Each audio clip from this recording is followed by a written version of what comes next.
together, but no, Beth, yours goes crashing down. Determination, the suffering, the ability to... And she's unleashed everything in this attack. See just how much that win means to him. All the marvels. Kayla versus Allison, and to the line.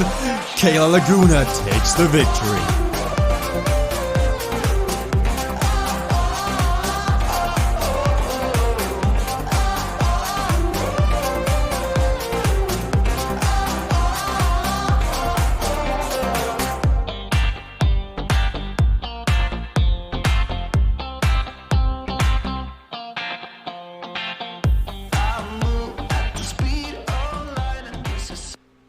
Hello everybody and welcome to Season 2 of the CVRcade World Cup. It has been long awaited and we're finally here. The $30,000 overall prize purse.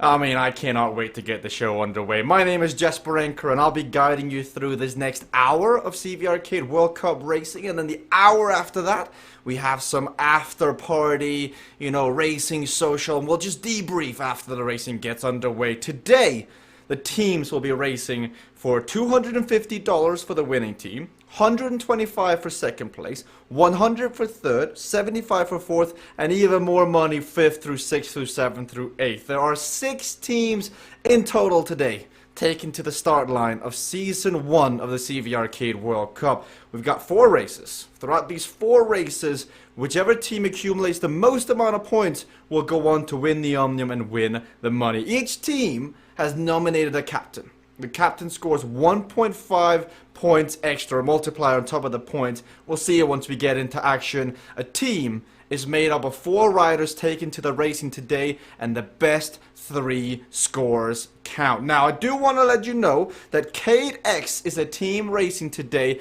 that is made up of people within the team of CVRcade. They're just in here for the first week or so, just to get a first-hand experience of the racing, so the overall racing experience can be optimized and be the best we can possibly offer. But without further ado, let's go and talk to one of the racers. Season 1, Grand Finale champion was Quentin Molyneux. Now, Quentin, we start Season 2, and it's you who they're all going to be gunning for. How are you feeling today?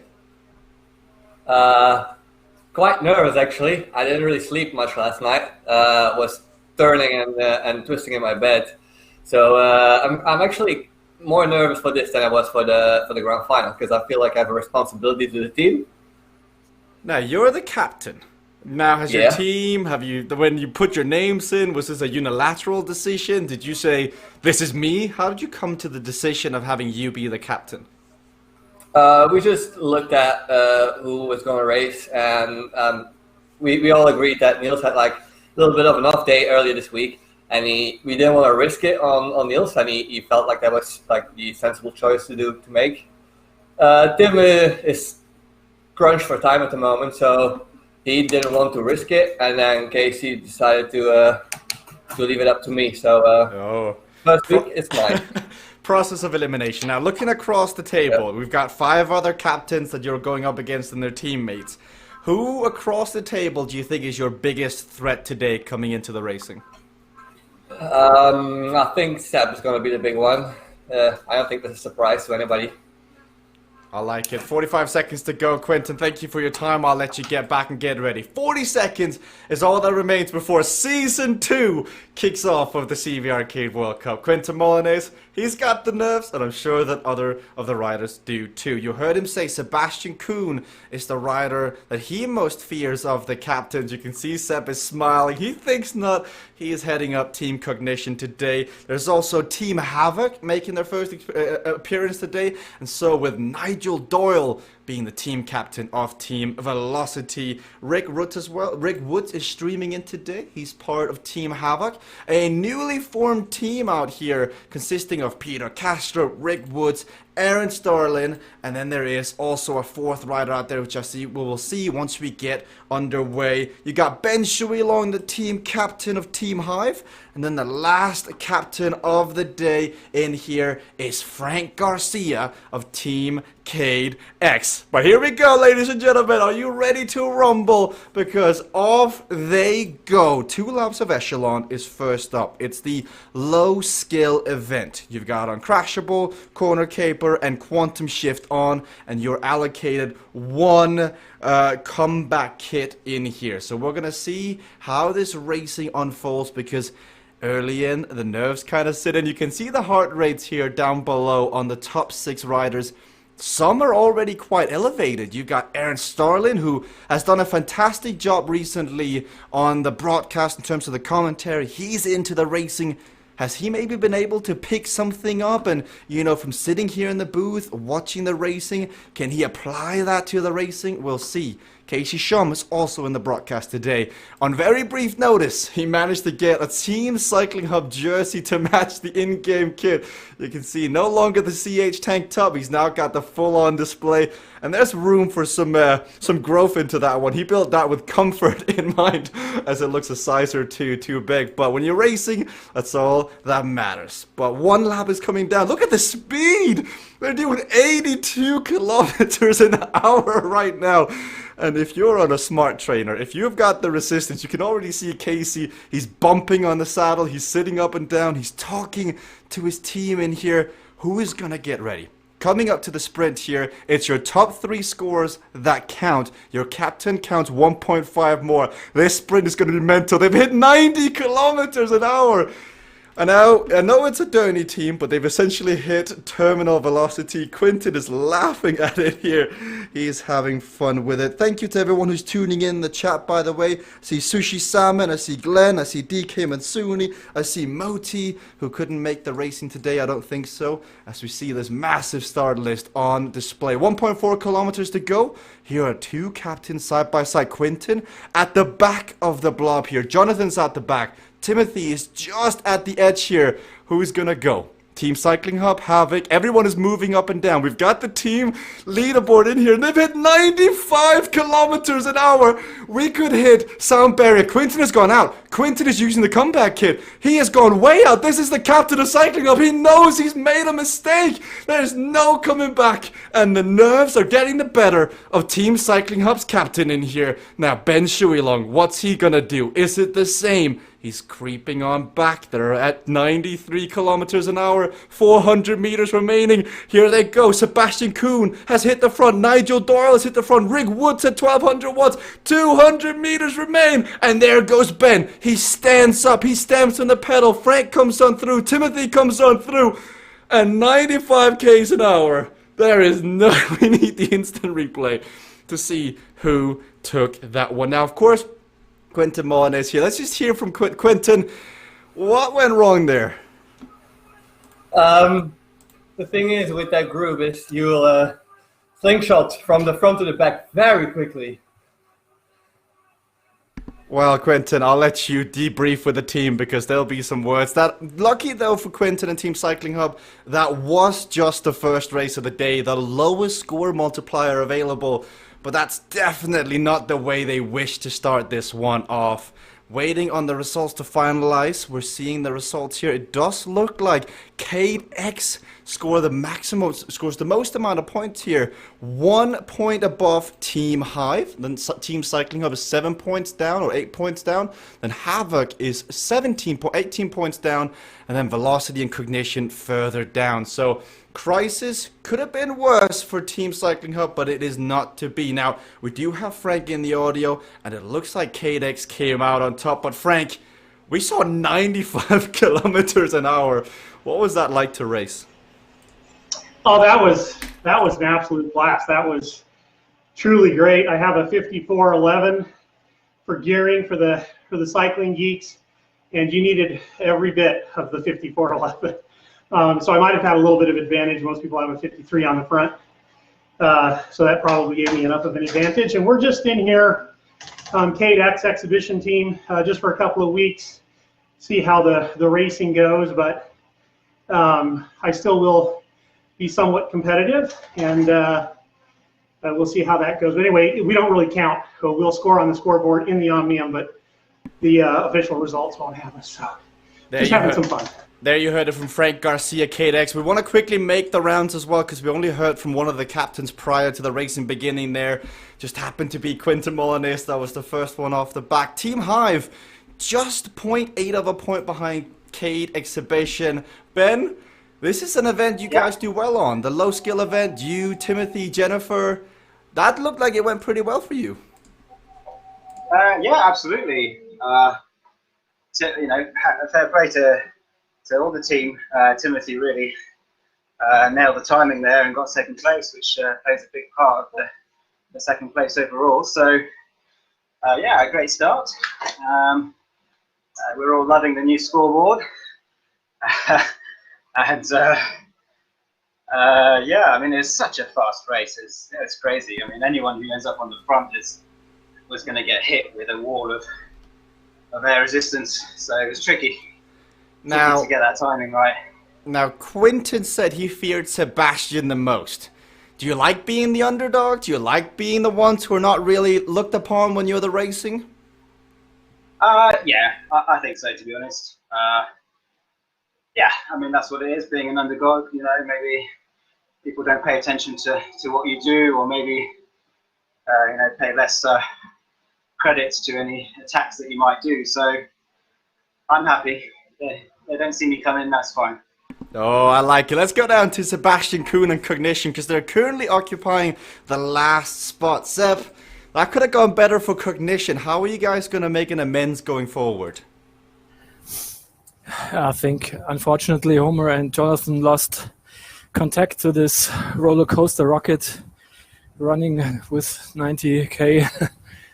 So we come from the back. We are the real underdogs. Quinton is just joking. By the way, I slept very well last night. Oh, can you tell us more about your sleep last night? 10 hours, I think. Any dreams in particular? You heisting up the trophy of CVRcade World Cup champion? Yeah, I dreamed of Team Cognition winning it all.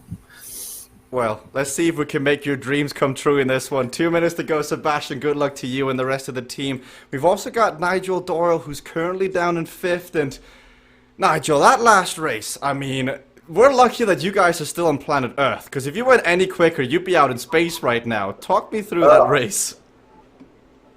Well, that was insane. I think a few teams were probably thinking, oh, well, you know, half a K or whatever to go, we'll go early.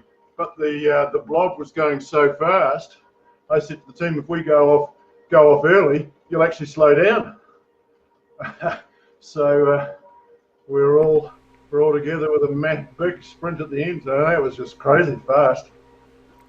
Now, Rocky Mountains. It's a 2-lapper. This is where the team is really going to get on display. Is there a strategy for Velocity Vixen? Sorry?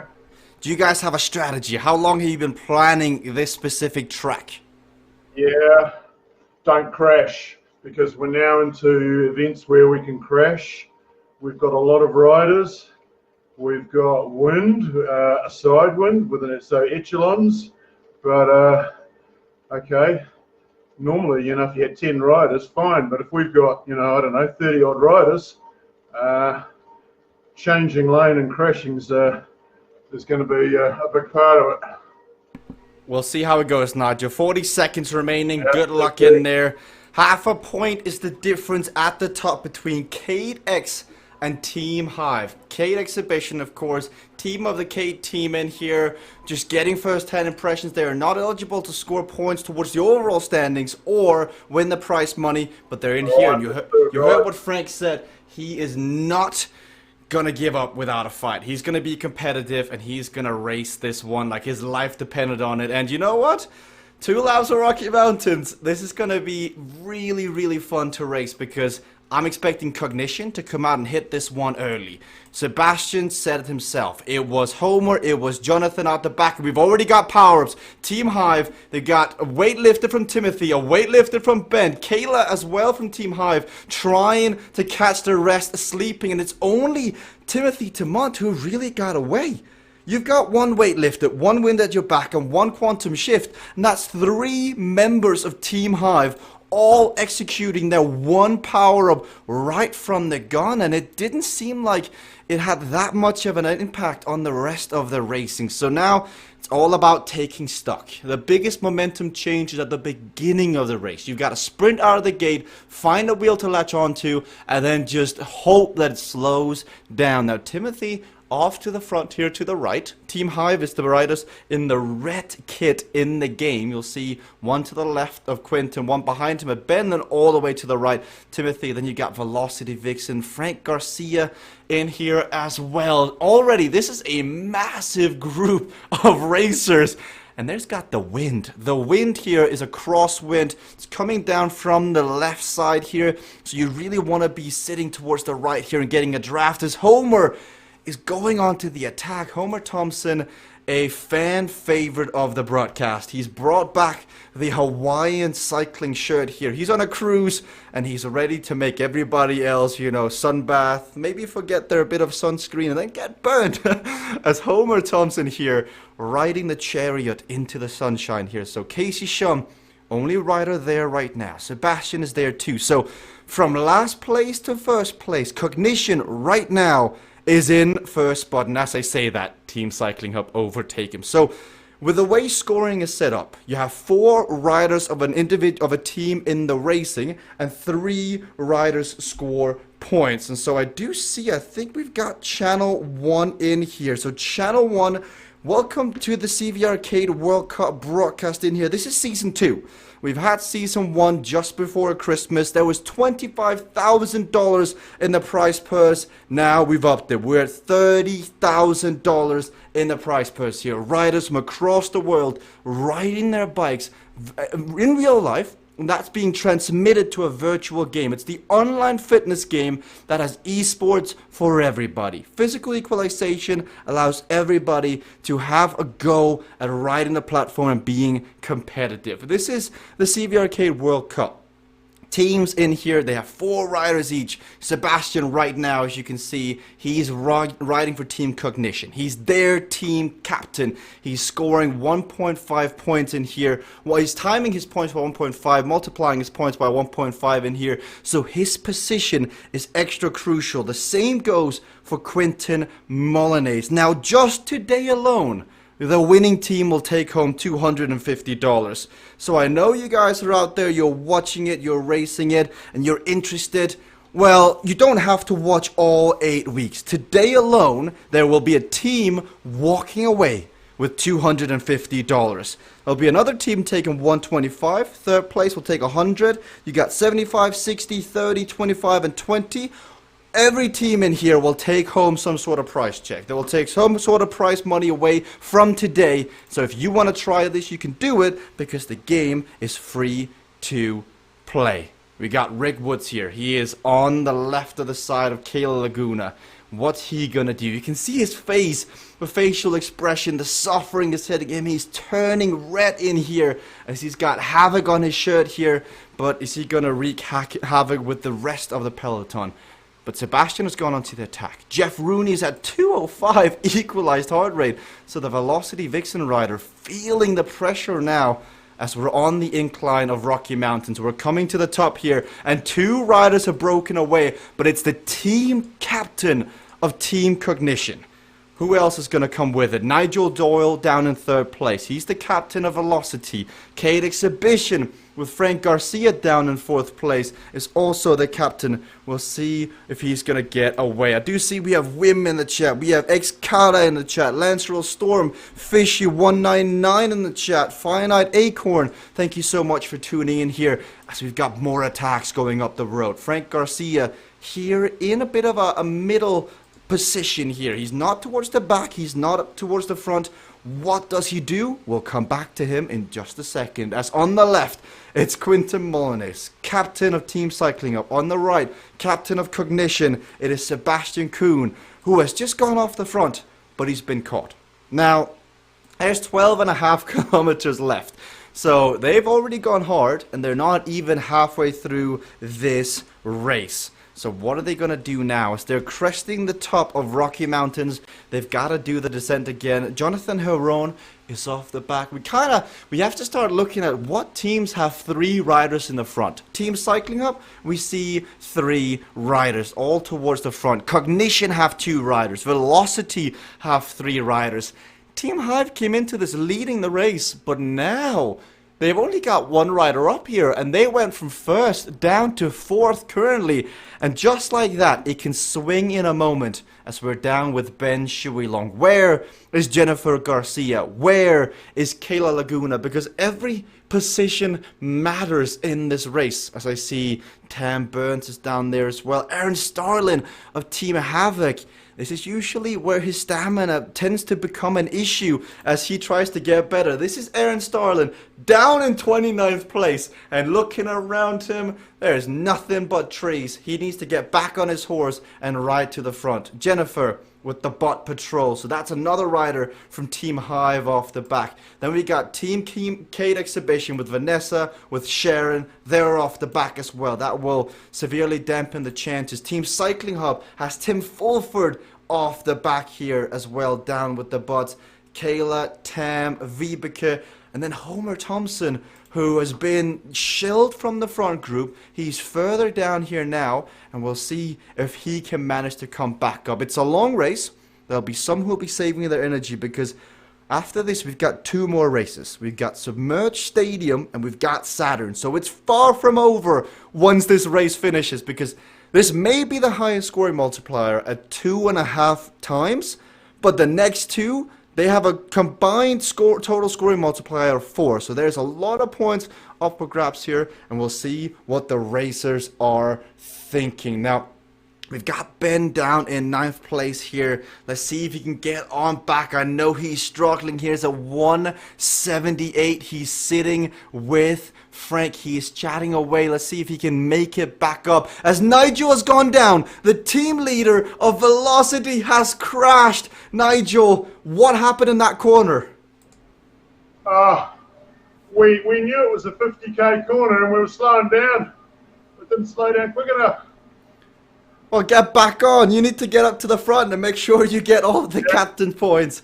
When you are the captain, a crash like that is magnified, because you do have the possibility of scoring additional points for your team and taking out 2 other riders from the same team. That will be a tough situation for them to overcome. Nils using wind at his back, he's riding away. Frank with wind at his back as well. That is a 20km/h tailwind, but it also turns the headwind into a tailwind as he bridges across here. Now off to the races he goes. Channel 1, if you are enjoying this, make sure to click the follow button down below, or stick around. Just down below here, there is the logo of the CVR World Cup. If you click it, you'll jump off the bus, jump off the train. That is Channel 1, and you'll watch to the end of this. Somebody is winning $250. One team today I'll win 250. There's a lot more all the way down to the rest. And then if you qualify for the grand finale, there's $5,000 that somebody will walk away with. Quintin Molinez, Casey Shum making up the front group here. Sebastian Kuhn is off to the races on an attack. He's been sitting at 193, 195, and Casey, he is the teammate for Quintin here. They've got very strict, they've got very polished out team roles, with Quintin having the possibility of scoring additional points here. Quintin, let's see, are you guys satisfied with the current situation, having 3 riders in the front? We'll have to see about that in the last lap. It's looking good so far, but like I predicted, Seb is strong. I like it. Thanks, Quintin. I like Sebastian saying he is an underdog here, and then he just puts the nails into the rest here, hammering into the coffin, and it's Sebastian Kuhn, the metronome, the destroyer. And here you go, side by side, the 2 captains. On to the left of Quintin, you will see the scoreboard. Team Cycling Hub currently leading by 20 points down to Cognition. Then it's a 30-point gap down to Hive. Then Cade X 10 points further down. Velocity further down. And Havoc just wreaking havoc on their own score so far. Sebastian Kuhn just wiping his nose here. He's not too troubled. He throws it away. He's probably got 10 more of those right beside him here. That's the racing. I mean, what Seb is trying to achieve here is insane. He wants to ride on his own, by himself, but it's a team event. It is a team-oriented race here. And when you look at the Cognition riders, the closest one is Jonathan Herone in 8th. Jonathan Herone down here, closest member. Homer Thompson is further out the back, and I can't see the 4th member out on course. Sebastian is on the front. You've got Homer further back, and then who's all the way near the back here? So maybe the 3 riders here trying to score the most amount of points they can for Team Cognition, but they really need to come on through here. Let's see from Homer currently. Homer, situation for Cognition. You've got Sebastian on the front. Are you guys satisfied? I think I'll take that as a yes, as Homer is concentrating on just riding away. So Quinten did say the focus point, the vocal point of the racing was going to be the second lap. They were satisfied so far, but coming into the second lap, that's where the real differentiator is going to be. Now, I do see the Carl Axel Sander. If we cut to Carl Axel Sander, now, Carl Axel Sander has been allowed to score points Tuesday and Thursday in the Solo Cup and the Derny Cup, but he has been made aware that if his heart rate still counts as 0 today, because he's got several ways of connecting his heart rate monitor, he has been reached out to by the team and has been made aware that if he did not fix his heart rate strap, which you'll see just down below, it says 0, his results, his personal results will be null and void, because the rules do state that you need to have a functioning heart rate monitor connecting to the game visible for everybody to see. And Carl Axel Sander has been made aware of this by the team reaching out. So if Carl doesn't fix this, his results will most likely affect velocity. So that is something to keep an eye out on as he is attacked to the front group. But Sebastian is at 197 here,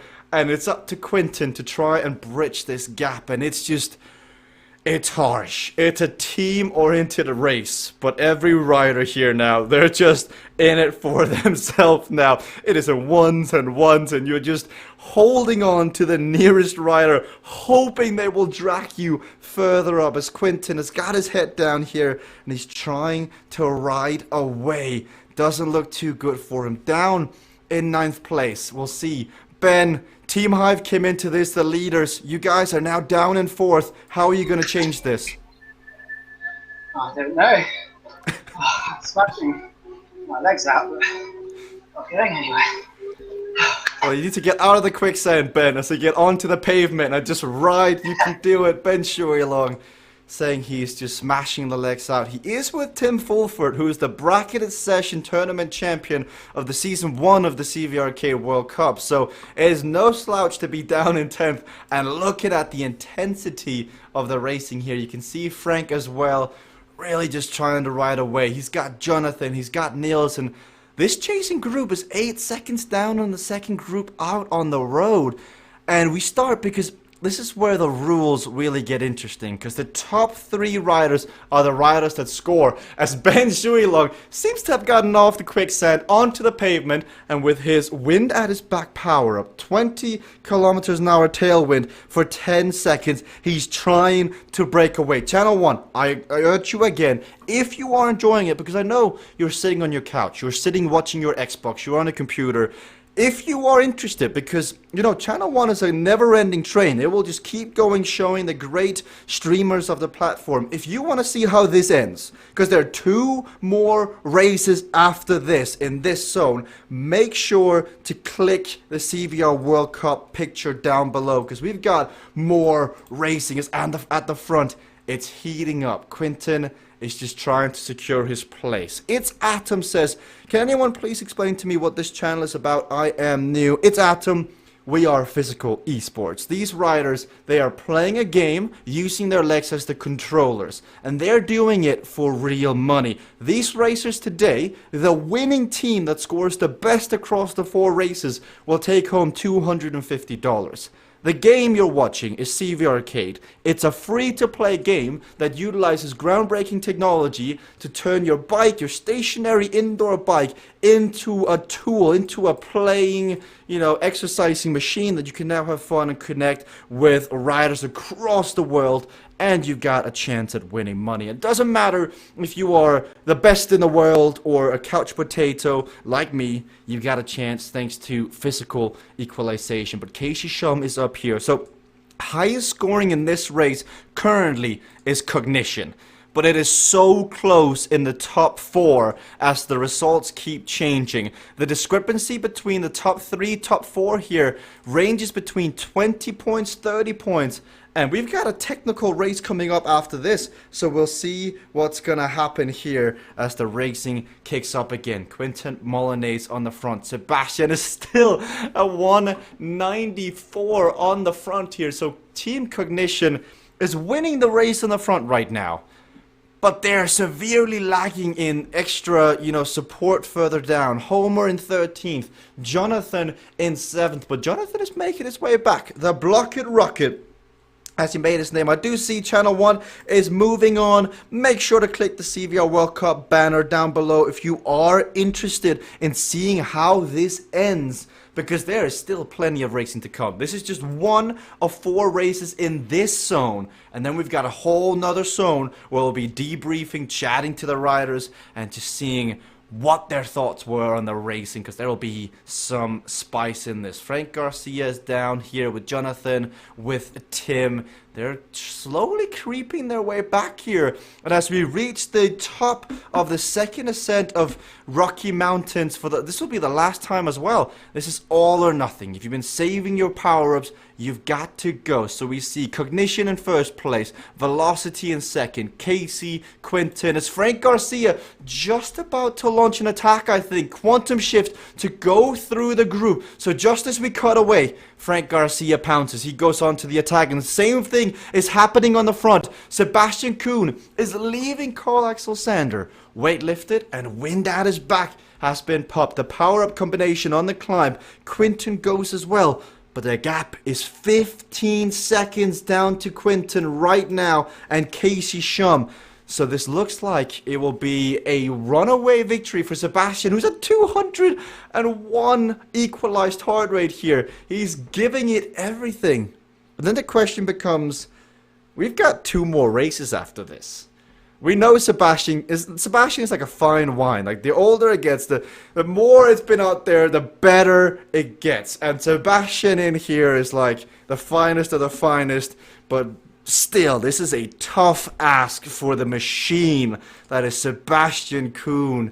Can he replicate this effort once more in the next 2 races after this? Cycling Up is currently leading by 8 points down to Cognition, then Velocity further down. It's very close racing up here at the top. You can see Casey really trying to just do his best to bring back Quinton, because they've gotten rid of Timothy Tamont here. Timothy of Team Hive has been brought out the back. He is the only rider from Team Hive up there towards the front. You've got Ben down in 9th, and then you've got Jennifer Garcia, Kayla Laguna much further back. So they've really got to try and find a second breath of fresh air here as Ben Shuey along in 9th. Now, Rocky Mountains, not sure they really expected it to be this blown apart, but it really has been. Now, again, Carl Axel Sander, if he doesn't fix his heart rate monitor, if it doesn't show up in the game, he will not score points today. He was lenient on Tuesday, lenient on Thursday, has been made aware that if this issue was not fixed, as we could confirm there's a way of fixing it from the user's perspective,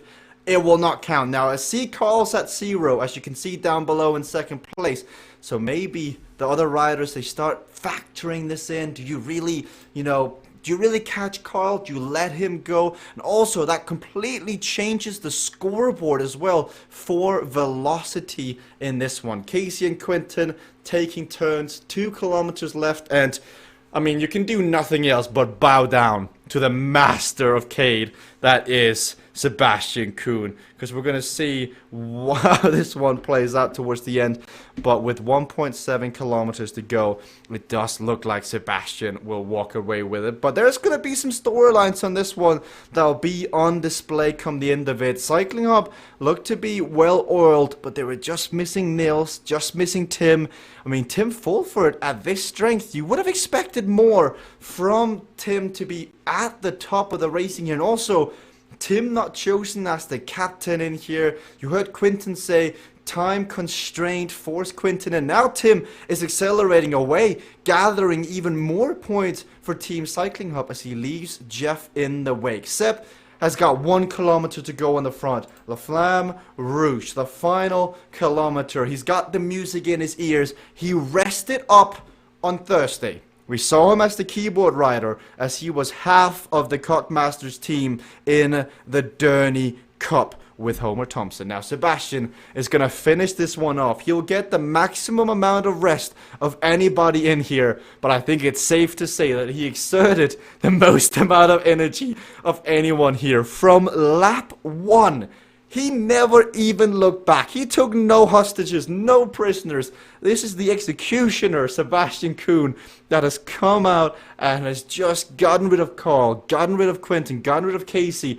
We do see, though, that Timothy at 197 is coming back here, and this could be vital. If he can just get 1 point back for Hive, because they were first coming into this race, they're now 4th.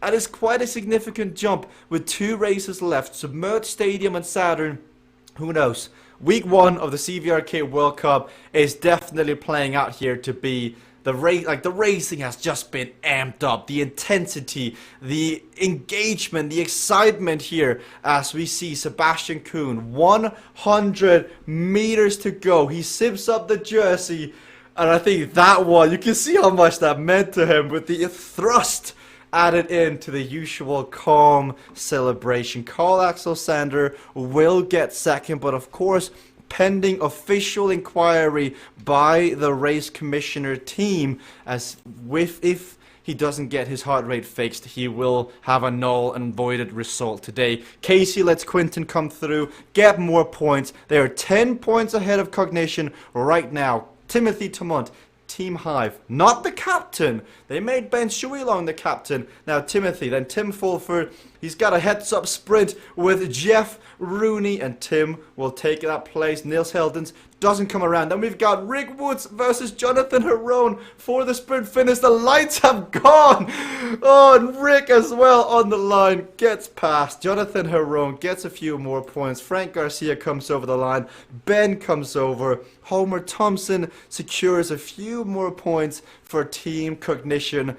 But what a race. I mean, that was fought on the battlefield. You've got the foot soldiers out there really giving it everything. Nigel on the phone. Early crash for him and Jeff. Back to the drawing board here. But they do currently sit in 3rd. 40 points down on Team Cycling Hub. Let's play the instant replays. Now, we did have Channel 1 in here, and I see a few of you have stuck around. If you are watching and you've got any questions, I mean, this can be quite new to a lot of people. Don't be afraid to ask your questions in the chat, because we do have ModKG, who is the best mod across all of Mixer, of course. So any questions you may have, I bet you she is ready and on the money to answer them straight away. Let us know who you're cheering for. Any of the teams, any of the riders, anything in particular. Let your opinion be heard, as this is all part of the community. So Sebastian Kuhn.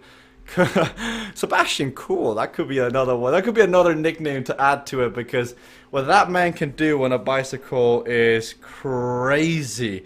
Now you see, this is Timothy Tamont down in 5th when he almost comes back on, but he was within 3 seconds, and then he just let go. He let go of the group. He get back and he rested up.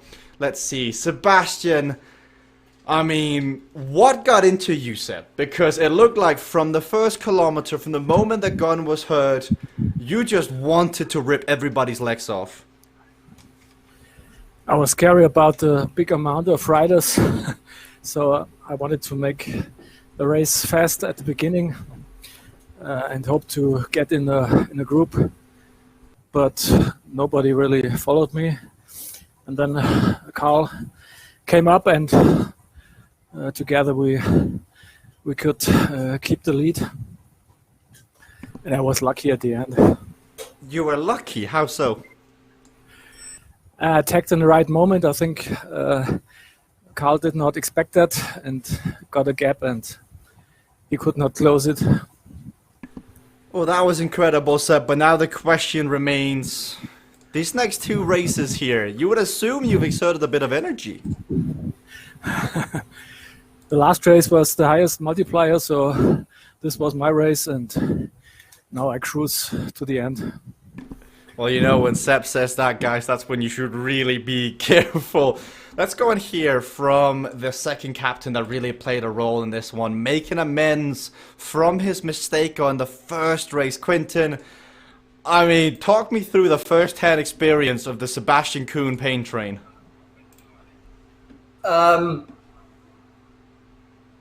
on scene? Okay. Well, Sebastian attacked very early. I tried to go with him, so did Casey, but he just pushed out the power very early and very hard, so we were unable to follow. So we tried to keep the gap as close as possible, because, I mean, you never know if he makes a mistake or if he goes nuclear like I did. But it did happen. He paced it perfectly and he stayed in front. Now, you are in the lead. 11-point gap down to Cognition. You did say Seb is the threat. Do you feel comfortable with this lead, or are you looking to attack this next race? I will never feel comfortable with the lead when it comes to Seb. And most definitely not with Cognition, because Seb is one of the guys that's very strong, but we can't forget Homer. We all know what he did last time on Temple Run. So nothing is to say that he doesn't do this on Submerged as well. It's a very, very strong team, and we just need to keep our eyes on everyone, make sure we react in time, because we don't want to get somebody off the front like happened last race. We'll see. Submerged Stadium coming up next. If we can get a quick word from Nigel Doyle, because they were in it and then they fell down. Nigel, we got a minute to go. I mean, how are you going to change that one? Because you were there and then you both went down. Now you got 2 races left. Yeah, and the crazy thing was I was calling out to the team, watch out for that 50k corner, and I started braking, but I was too late. We were going just over 50 and crashed. Well, now you got a chance to make up for it, Nigel. 45 seconds to go. I'll let you go, but make sure when you yell out the corner speeds, that applies to you as well, especially the team captain. Yeah. But we'll be keeping an eye out. Your DK Mansuni says, come on, Velocity, go for the win. Nigel Doyle. Submerged Stadium is up next. It's 4 laps long, scoring multiplier of 2. You've got 1 uncrashable and 1 corner caper. Team Cycling Hub is currently leading. They have an 11-point advantage on Cognition. Then there's a 30 points jump down to Velocity. They've got a 5-point lead on Hyde. But this is the CVRcade World Cup. This is team-oriented. Top 3 scorers count. If you come first, second, and third, you're going to get so many points, especially if your captain wins, there's any chance of a comeback. This is week 1. This is breaking new territory. Off to the races we go again. But I remind you, the winning team today will take home $250 into the prize purse. Ben Shuilong with a corner caper. Timothy Tamont with a corner caper. What do they have in store here? This is reminiscent of days of... Oh, Rick has gone down. The team leader of Havoc has gone down. But Carl Axel Sander as well with the corner caper. But what are they trying to execute here? Early corner caper for Teams Hive's captain Ben Shuilong and Timothy Tamont. Now Timothy's at 191 equalized heart rate. He went deep in the last race. He hasn't really recovered yet. And now Jennifer Garcia has come on through. So from her slumber, she sat towards the back on Rocky Mountains. I'm not sure she finished. She should be rested. She's won this race twice in the past, I believe. Is this Team Hive's comeback? They're 12 points down on Team Cycling Hub. Jennifer Garcia has gone on to the attack. Ben is in 4th. Few riders further back, but with this many riders on Submerged Stadium, you've got to fight for your position. You've got to be out there. You've got to have your elbows ready. But we'll see as Ben Shuilong with Uncrashable as well down 7th. So the team captain, he got pushed up against the barriers by Team Cycling Hub as he had to use his Uncrashable. Peter Castro of Team Havoc has gone down. Tim has used his Uncrashable. But now the selection of the captain will be a heavily discussed subject. Will they change next week? This week, Ben Shuilong is the team captain of Team Hive. He was up there in the first race, but he struggled on the next race. And Frank, he overlaps the wheel with Ben Shuilong and goes down. Let's see that one on the instant replay. So on Ben here, Frank moving frantically all over the place. He moves to the right, and then he moves back into the left here as he thinks he needs to dodge the pillar. And then when he goes back into the left, there's Ben Shuilong on the inside. Now, Team Cycling Hub, Casey Shum, Tim Fulford. Tim, who is racing this one. He was a bit hesitant in the first race. We didn't see much to him. In the second race, he started further back, and then he came into his own. And speaking of coming into his own, Nigel Doyle of Velocity has taken the lead. And when a man is on a mission, he usually goes out and gets it. As the racers here, they're so tense. They're so into the moment here. This is one of the shorter races as we're keeping an eye on who is moving on up. 31 viewers in here right now. Let's see, 31 viewers. I see about 10 people in the chat. That makes for 21 people sitting there lurking and chatting. I want to hear from you. I want to hear who you're cheering for. What team are you sitting? You've got your banners, you've got your flags. As Sebastian has gone down, the team leader of Cognition goes right into the rocks, and now Cognition went from 2nd place to 4th place. Just like that. Sebastian Kuhn not happy with that one. He's joined by his partner in crime, Homer Thompson, down in 12th and 13th. We're halfway through the racing. Can they make up for it? But that's a vital mistake. The CVRcade World Cup is about finding the best of the best on CVRcade. Physically, mentally, and also when it comes to the preparation in here. Can you rally together as a team, be a gelled unit, and score the best possible points? Cycling Hub with a 40-point advantage on Velocity Vixen right now. They've come out, they've come ready to rock and roll. They scored the 2nd most amount of points in the previous race, but Cognition, again, what could have been here if Sebastian didn't crash down. He's starting to descend back, but we'll see as Nigel Doyle is leading. Quinton in 2nd, Tim Fulford, Casey Shum. So right now, Team Cycling Up have 2nd, 3rd, and 4th out on track.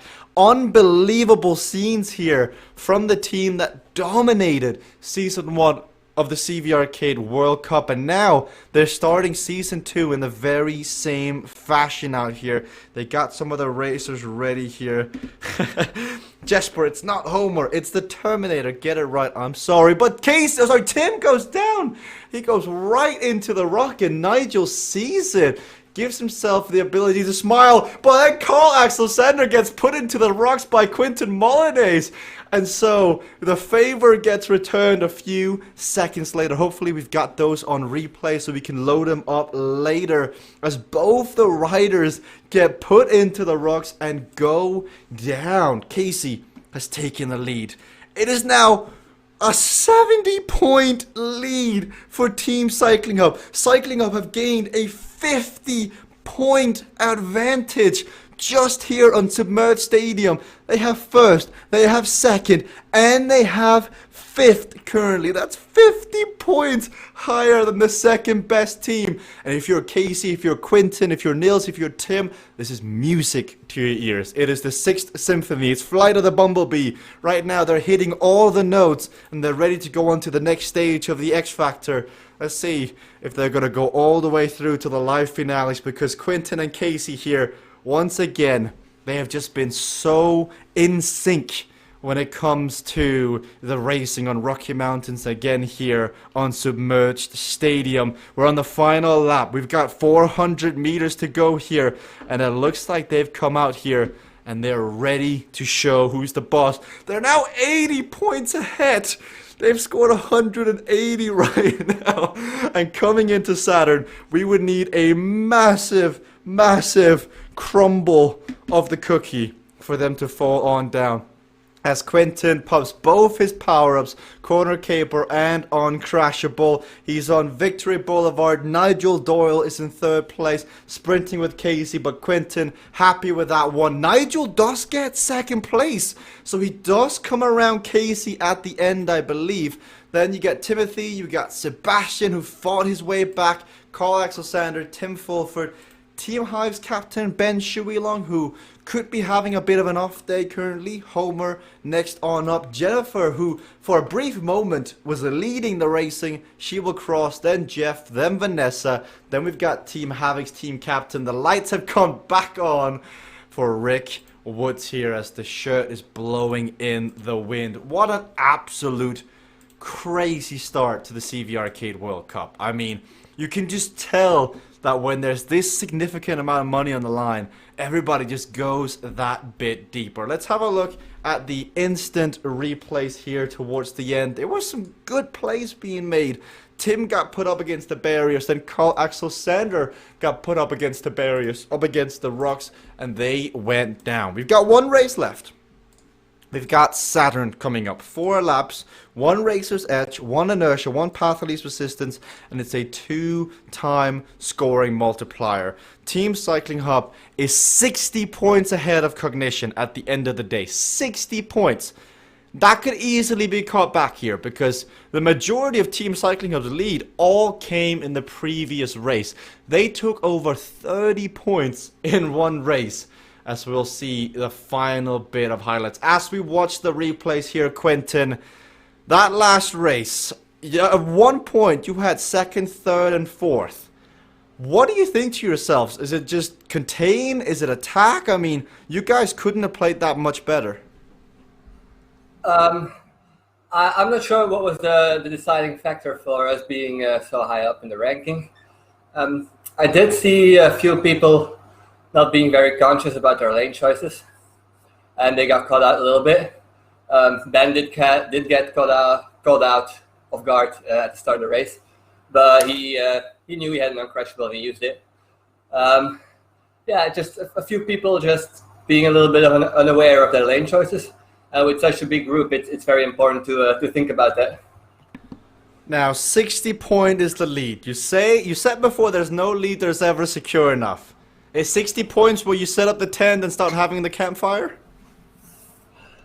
I don't think I'm going to become complacent at all. Sure, we can let somebody go off the front now with more of an easy heart, but no way that we're going to be complacent right now.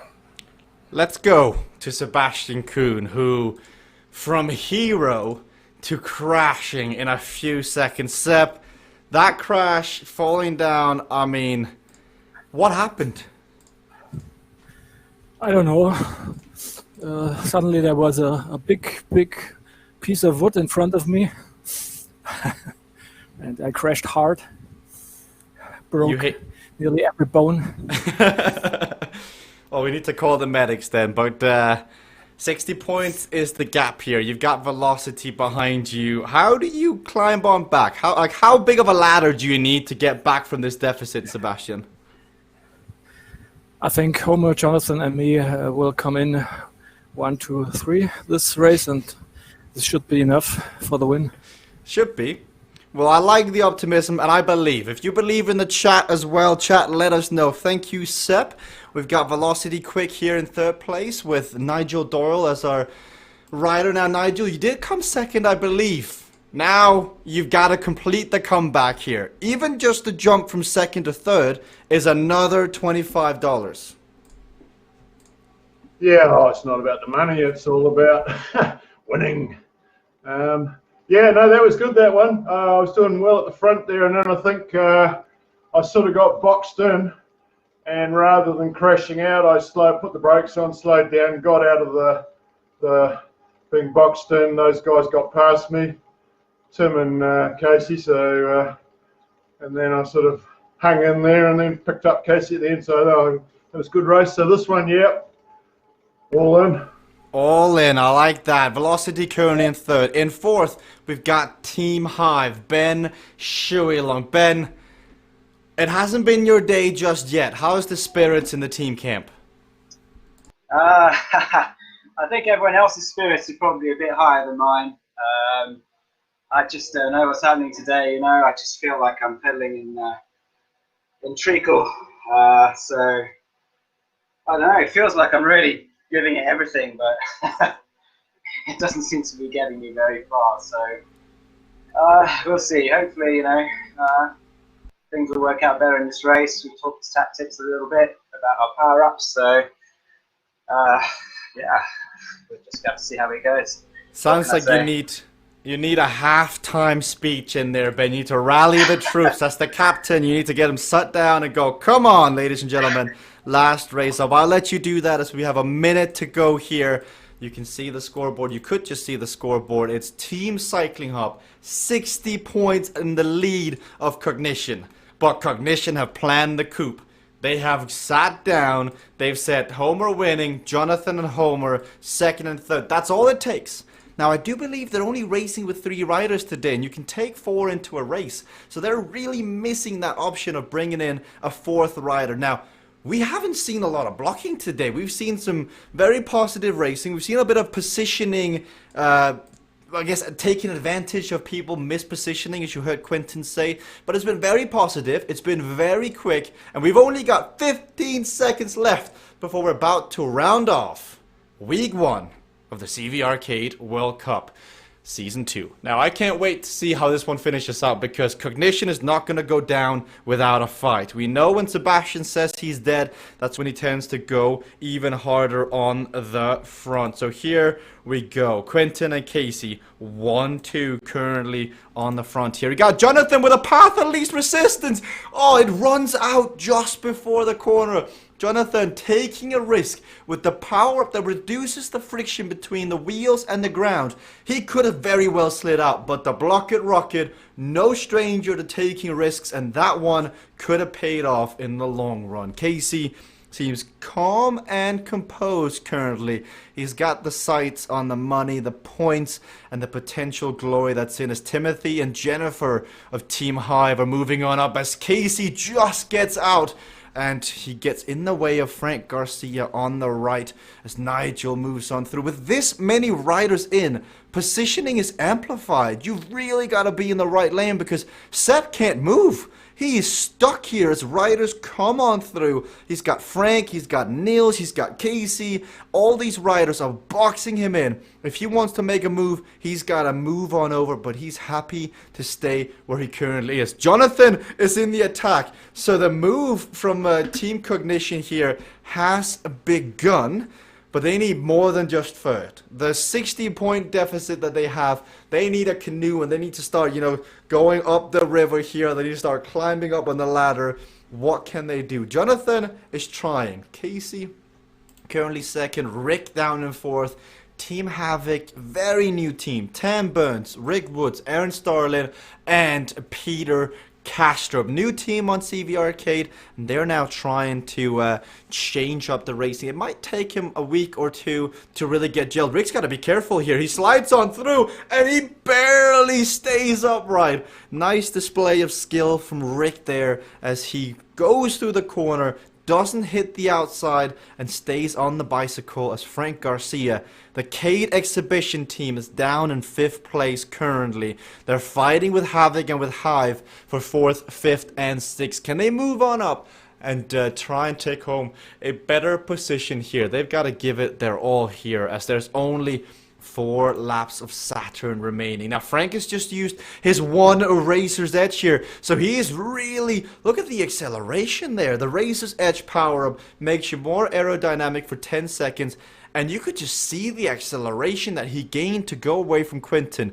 He's now bridging across, and then Jonathan Heron, the Blocket Rocket, stacks it. He crashes, he falls down, and he's now down in 11th. Now he uses inertia at 10. He's having a nightmare. Jonathan got lucky with path of least resistance. With inertia, when you use it incorrectly or suboptimal, there is not as much leeway and the power up that sticks your speed to whatever you're using it. Because Frank Garcia right now on the front is using it effectively. He is saving that power in there. We'll see how it's going to go. Nigel Doyle, longtime friend of Frank Garcia. They've had rivalries back and forth with the inertia at 62 Ks an hour, has gone on to the attack here. He's got Casey, he's got Frank. Casey's going to attempt the block. No, he's not. Frank's going to try it. And he just misses it. But Nigel coming into a steep corner with path of least resistance. He's got his eyes on the screen. He's hoping. Tick. Oh, he's got one left. And he gets... Oh, you could see that the smile on his face. He just looks at it. He knows that was a close one as he comes on through. And now Frank gets back on his horse and rides on up. Sepp is in 6th. Now, the battle for the secondary positions is very much on. Velocity currently in 2nd, but there is an asterisk. There is a caveat by the result, because if Carl Axel Sander doesn't resolve his heart rate monitor issue, it has been made very clear by the team that reached out to him that if it still displays 0 today, that it will not count. So lenient on Tuesday, allowed on Tuesday, allowed on Thursday. Today, it has been made very clear that if it doesn't display a heart rate, it will not stand. So there may be some amending of the result, as well as the addition of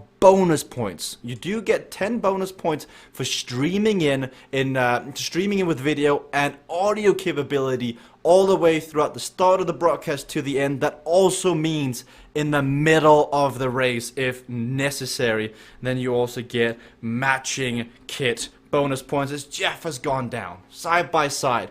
You got Jeff, so you got Nigel and you got Frank coming on through. There they go onto the spiral. Casey Shum is up there as well with 4.4 kilometers remaining. The chat was loving that move by Nigel Doyle. That was good racing. Now, I do see the chat asking if a non-physical rider can race Zone L using a controller. Yes, you can.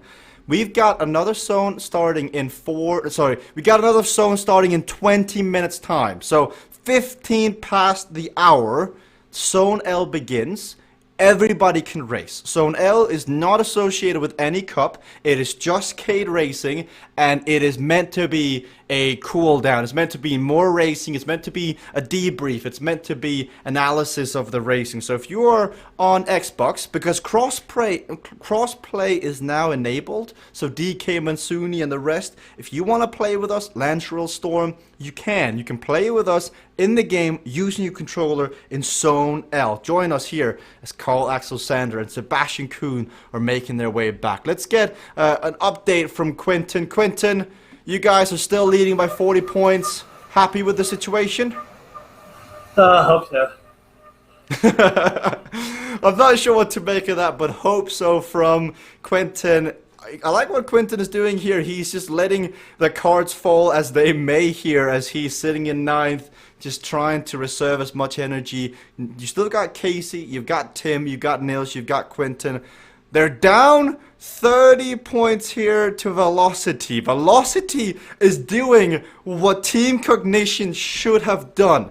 Velocity right now has 168 points scored in this race, and Team Cycling Up has 120. So there still is the possibility of Cognition coming back as Sebastian Kuhn at 68 kilometers an hour pops the inertia. I mean, I think if we look across the board today, Sebastian Kuhn as a captain has done above and beyond what's been asked for him. He's coming on back here, and I think for Moti, for Allison, the team captains of Cognition, it's back to the drawing board and looking at this result, looking at this zone. How can we amend the team? How can we structure it so that we can really optimize our chance here of scoring maximum points? Because Sebastian Kuhn today is a man on a mission. Side by side, two of the long-standing members of the CVRcade community, Nigel Doyle on the right, Sebastian Kuhn on the left. And what Sebastian did on Rocky Mountains and what he's doing now on Saturn, as we've got one lap remaining when they cross the finish line, it is great to see. Now, the fight is on. Team Cycling Hub, 531 points. Velocity, 495. Velocity and Cognition are separated by 0.7 of a point currently. Not even a full point after 4 races. After 4 racers across 4 races, 16 points gathered. And they're still in this close.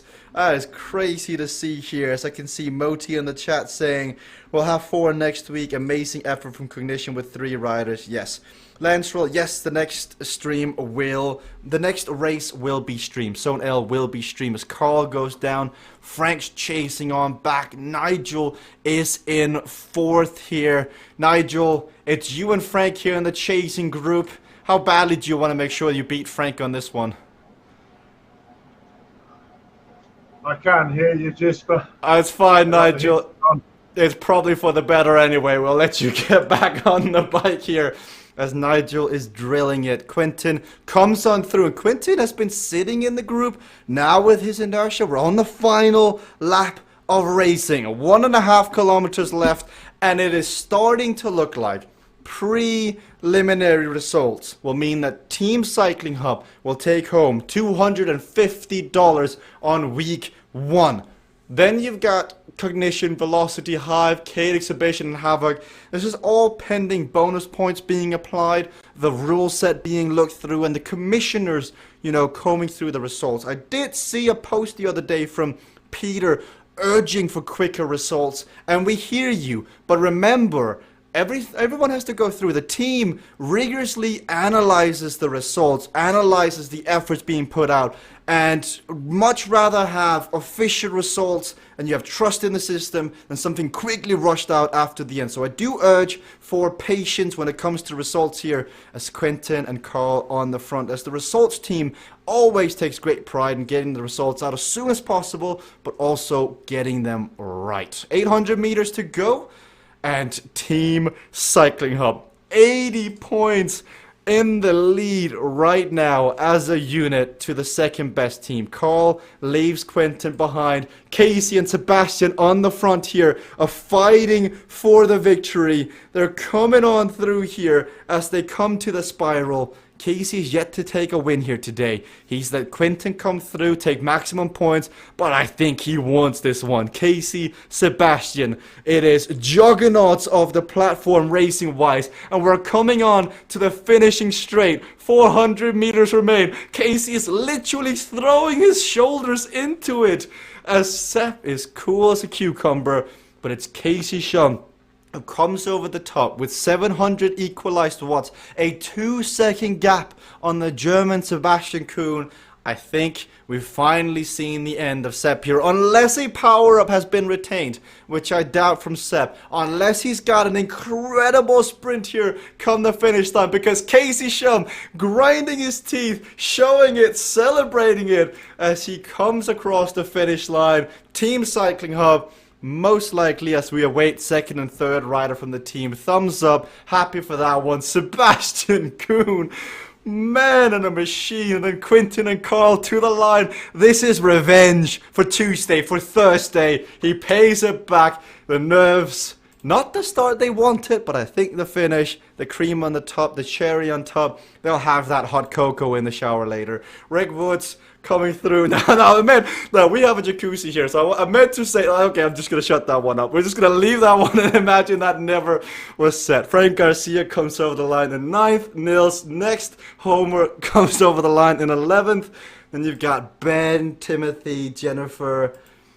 Team Hive today, they've got to go back to the drawing board. They came first across the line in event 1, but coming into event 4, they've moved all the way down into 4th on the scoreboard. 174 points down from the leader. Lots of improvement needed here as Kayla, Vibeke, and Jennifer cross the line next. 10 minutes until the next race begins. On a keyboard, on an Xbox, on a controller, physical. Get in, and I'll commentate it right here on the CVR World Cup page. But let's roll up the instant replays. What a race, guys. Season 2 of the CVRcade World Cup, Season 2. I mean, this has just been so fun to watch. Those that want to race the next zone, make sure to get in as you've got time. Here I see DK Mansuni from Denmark is in on Xbox, but we're seeing Rick Woods come on through. We got Frank Garcia as Jonathan Heron crashed on the left. I mean, the storylines that were on display today. It was back and forth affair. It was so exciting. And the next 7 weeks of the CVRcade World Cup, I think it's just going to be a spectacle. Right here on Mixer. You're going to see stories. You're going to see emotions. There's going to be prize money. You're going to see feats of power, of strength and endurance and cleverness like you've never seen before. And I think this was definitely amazing as we see Sebastian Kuhn with his inertia. It was Nigel Doyle with his path of least resistance. And then last but not least, Casey Shum.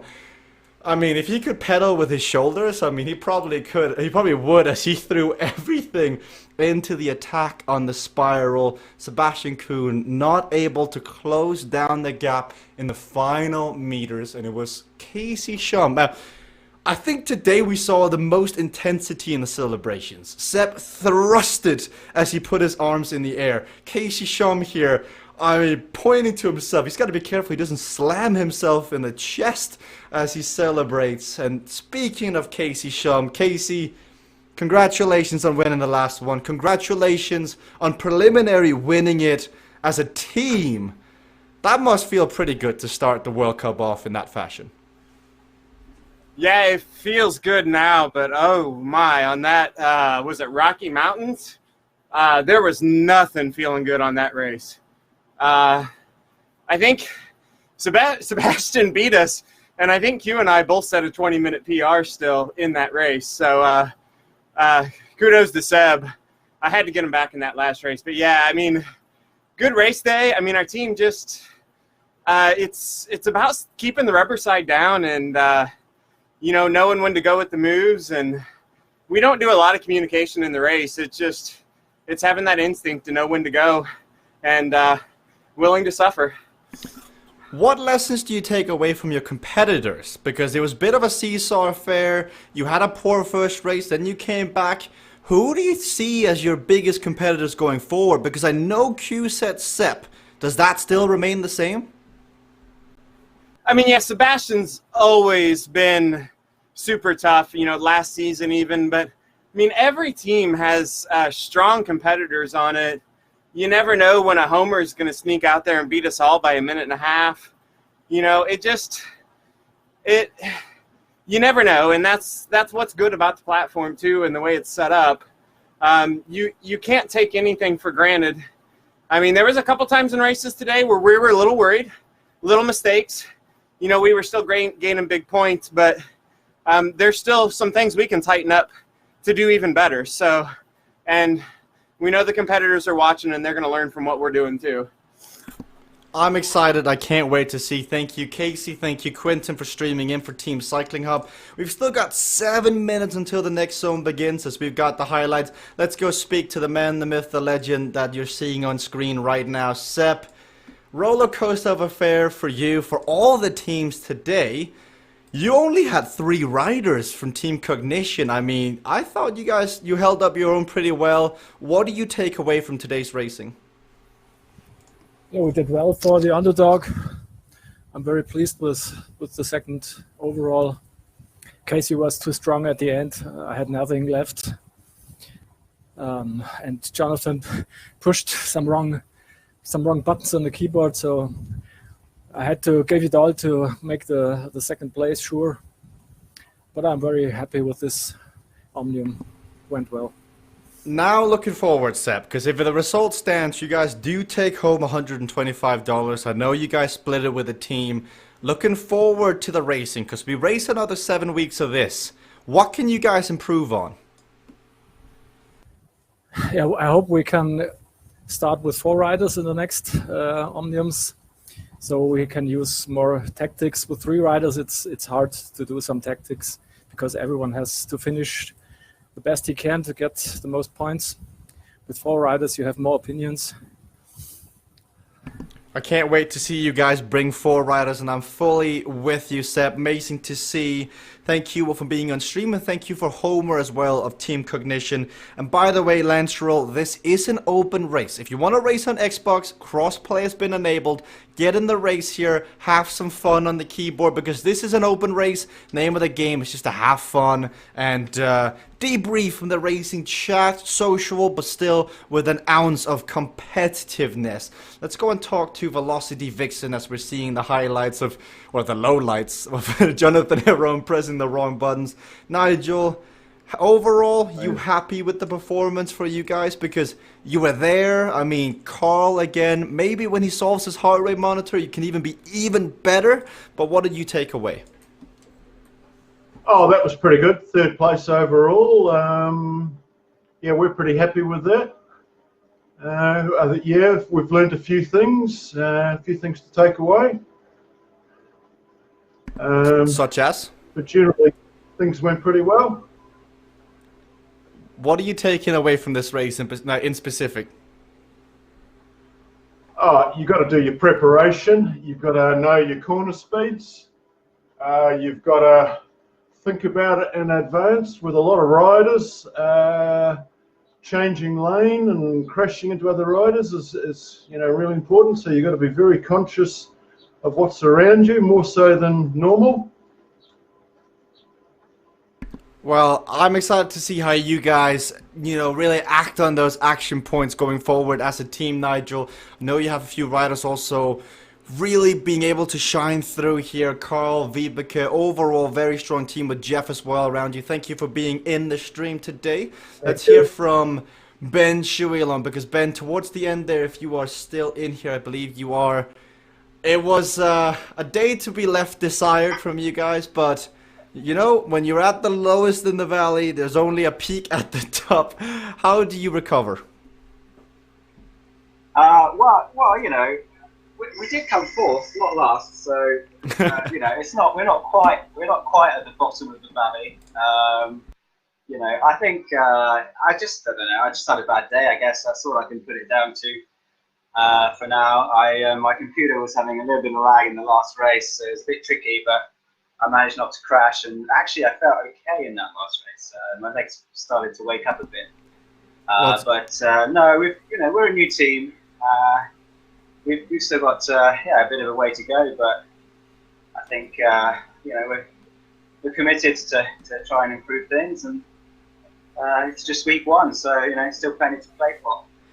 Well, you're coming into your own just when it matters. Zone L, the after party, the debrief, the cool down racing. I'm expecting big things, Ben. Thank you. And we'll see you here in Zone L for more racing. Let's hear from the CADE exhibition team. Now, we didn't get to hear much from Frank in the racing because so much was happening. But Frank, as racing on the outside, what did you think of Season 2, Week 1? What did you make of the racing in the last zone? I thought it was really good.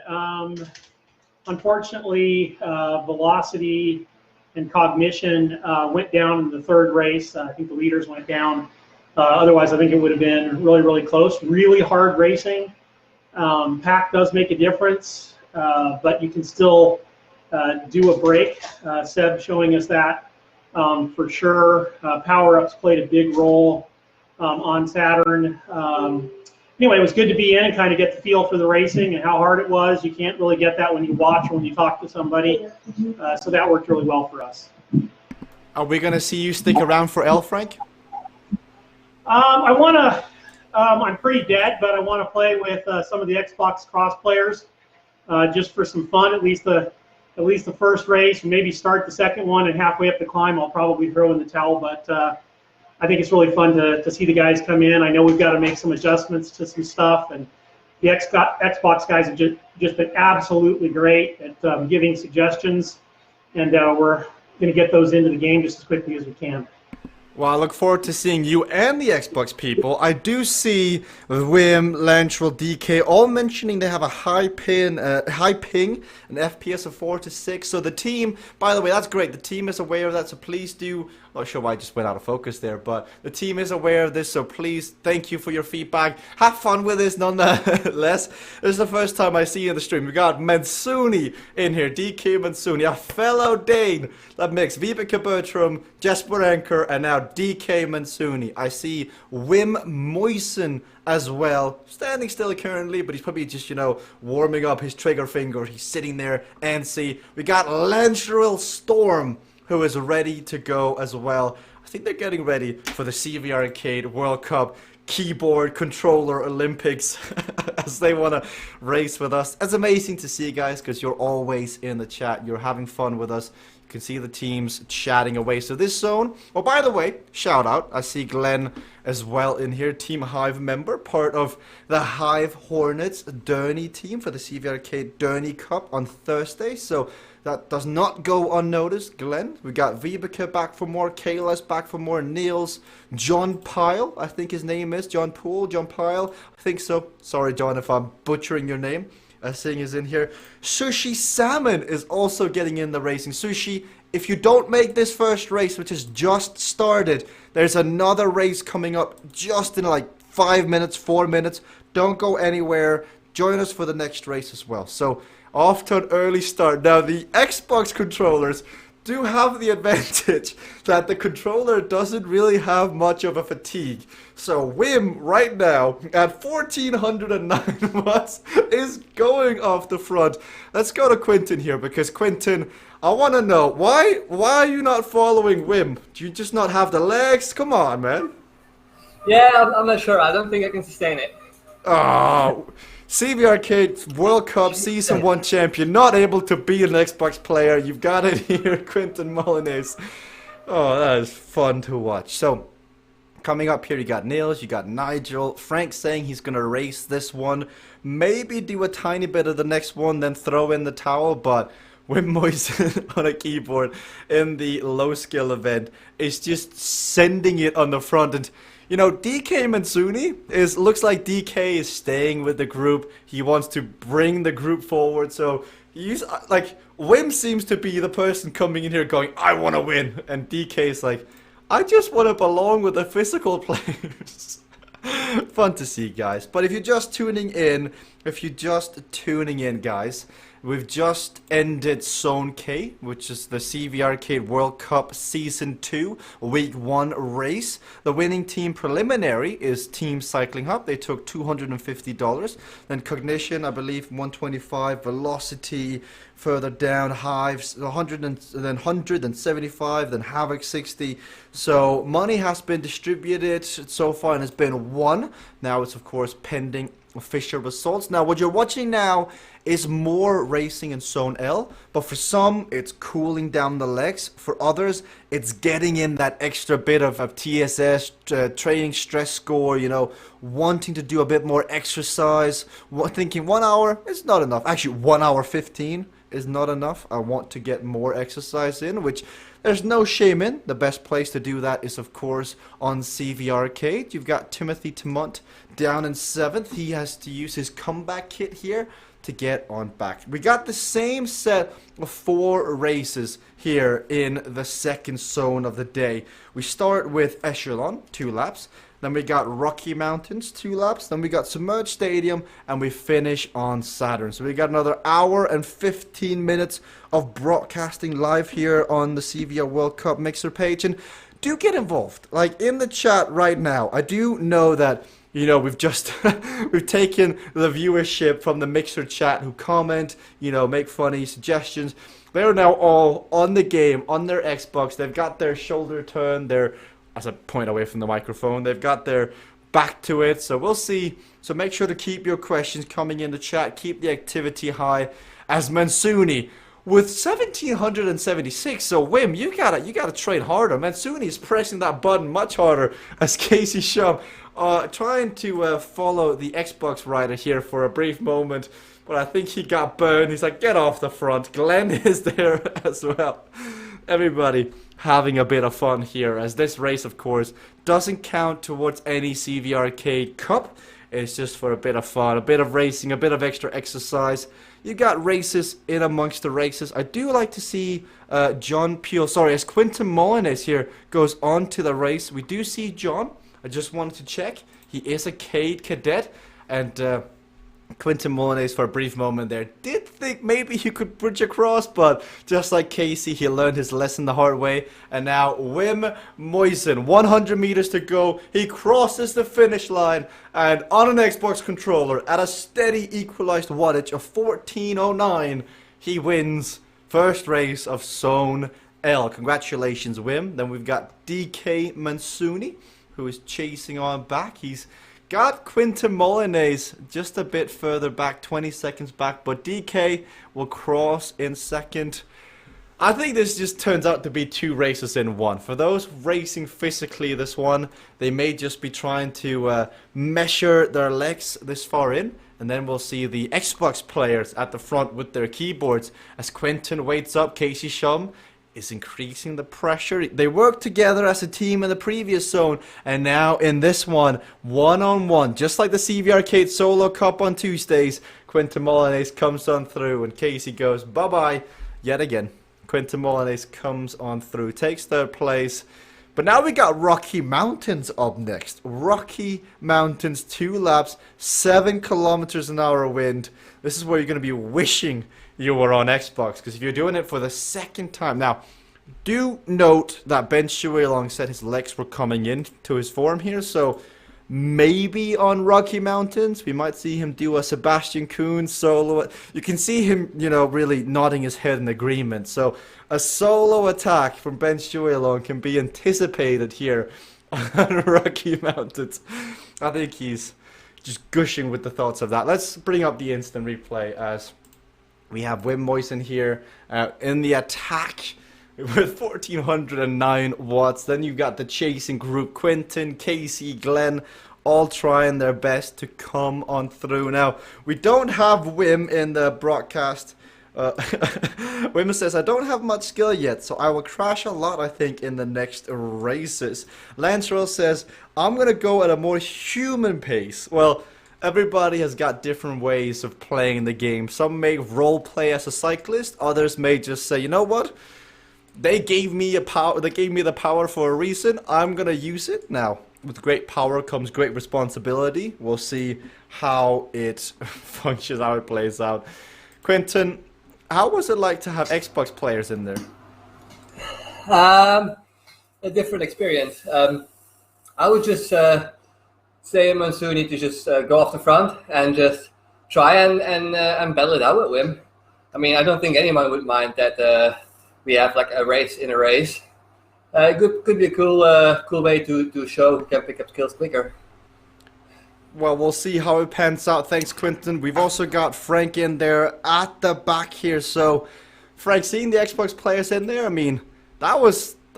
tale of two players. You got Wim at 1409. You got DK staying with the back. Was that fun? Those Xbox guys are strong, but I know a guy, and so I don't think that'll continue much longer. No, that was really fun. I thought the most interesting thing that I was watching is we were doing 90 kilometers per hour as a group in the team stage, and those puny Xbox guys could only get up to 71. So Skynet isn't at its max yet, and the human players with a big group could still compete even with the overpowered Xbox guys. But that's a lot of fun. We're learning some stuff, so we really appreciate the guys being in and the physical players being game for what's going on as we dial some stuff in. I think we've got some tuning to do on the Xbox and on the controller for sure, and maybe on the graphics as well. So thanks everyone for coming in and letting us see what happens in the real world. I'm excited. We need to get some of these Xbox players on the stream. I can't wait to see DK, Lantrell, Wim. So I'll be reaching out to you guys to make sure that we got you on the stream as well. But thank you, Frank. I do see we've had a bit of a substitution on the broadcast. Timothy, as we catch him very charmingly just cleaning his glasses. Timothy, it's been a fun day so far. Have you been enjoying it too? Oh, definitely. I wouldn't be back for a second Omnium if I hadn't. Great racing. Yeah, I missed a bit of the speed in the last race. That 90K was super fun, so yeah, if you can get that every time, that would be great. Maybe throw in some extra abilities next time. We'll see. This race here, Rocky Mountains, killed me last time, so we'll see how far I can survive now. Second Omnium. You know, Glenn is saying you're having a bad hair day. What do you got to say to Glenn? Man, I just raced a full Omnium. I'm not looking at my hair. Get back on, Glenn. I want to see Glenn. I still know you've got an invitation to jump on a Tax Vortex. Tax Vortex, Glenn, get on, and you'll get 100 Jesper points. There you go. Get on. Timothy, thanks for jumping on the broadcast. No worries. Sushi says the broadcast doesn't seem to be working. Well, Sushi, if you can hear me, try and refresh. If you're in the chat, if somebody can just tell him to, or her, to restart the broadcast, and it should be jumping right up. 50 seconds to go. And then we've got 2 laps of Rocky Mountains. The Xbox players, real life players, this is gaming meeting sports turning into real physical esports. Once this gets dialed in, as you heard Frank Garcia mention, once, you know, it gets a bit more fine-tuned, it's just going to be fun. Because right now, keyboard players and physical players, I'd say that's pretty much synced up. Like the Derny Cup on Thursday, amazing to watch. If the controller, or when the controller becomes similar to the keyboard, you're going to have physical, non-physical, both keyboards and controllers all racing fairly, and it'll make for a great spectacle, and you get anyone across any demographic able to ride, race, and, you know, really have fun together in a different way. As you got Casey, he's turned the cap around here, and he's sprinting out of the gate. Casey Shum wants to go on audio. What's up, Casey? I'm jealous that Timothy has a hair day at all. Like, come on. Well, I'm sure there's ways of fixing that, Casey, but you know what? I'll let you. As long as you're a good cyclist, I mean, what do you want more in life? The ability to win a Cade race or having a bad hair day? I'm sure Timothy would have the other way around. We'll see. But Casey Shum, Takin, Wim, Mansuni. We got Homer, who's back for more here with Nigel at the back. Now, Homer just never... Like, I want to know how many hours Homer Thompson, as Frank goes in. I think that was Glenn. I think it might have been Glenn very early on. Frank, does this mean you're going to throw in the towel already? Yes, I on purpose went into Glenn so I could throw in the towel. How's that? Does anybody mind that? Yeah, no, I'm fully cooked trying to stay with a 1400 watt Xbox player in the last event did me in. But a lot of fun, like I said. So look at these guys go. Casey and Timothy, these guys doing 2 Omniums. One day I'll be back to that level of fitness, but it's not today. Have fun, guys. Have fun is the word from Frank. Glenn, if you're out there, you made Frank quit the racing, so we'll see here as Casey's sitting on John Mansuni, asking Wim to go quicker. So this is the ultimate Derny racing in here. Nigel Doyle. Nigel, you know, your butt patrol has really... Oh, Nigel has left the broadcast, unfortunately. I wanted to hear from Nigel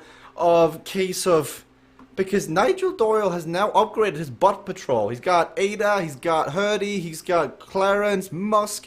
Now he's got other riders. I see Vanessa. She's working hard on her keyboard as well. She is sweating it. She's got her donuts. She's got her wings. She's got her fried onions, or she got her whatever else they're called. She's ready. She's ready to really burn some calories on CVRcade. As Glenn on the front, Quentin is trying to attack.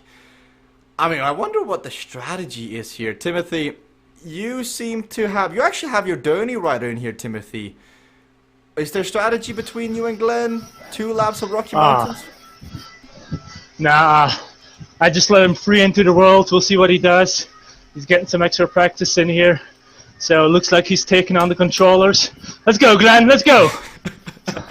Well, let's see if it can happen. This is all practice, of course, as we've got the CVRcade Derny Cup on Thursdays, where you will see a rider both physical and a rider non-physical team up, and their points together score their teams. We're going to see what happens now. Sushi as well. I see you're trying to broadcast in-game, so the broadcast widget is a work in progress.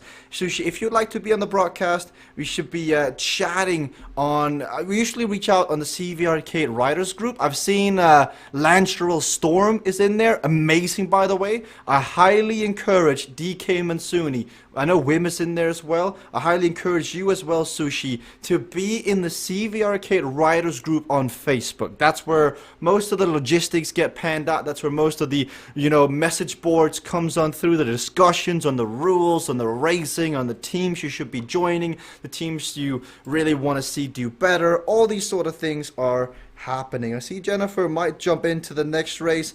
Jennifer, if you do jump in, I do see we have 2 spots available on the stream. So if you do decide to jump into Submerged Stadium, let executive producer Victor Lundqvist know, and we can set you up and we can race. Casey, what's happening here?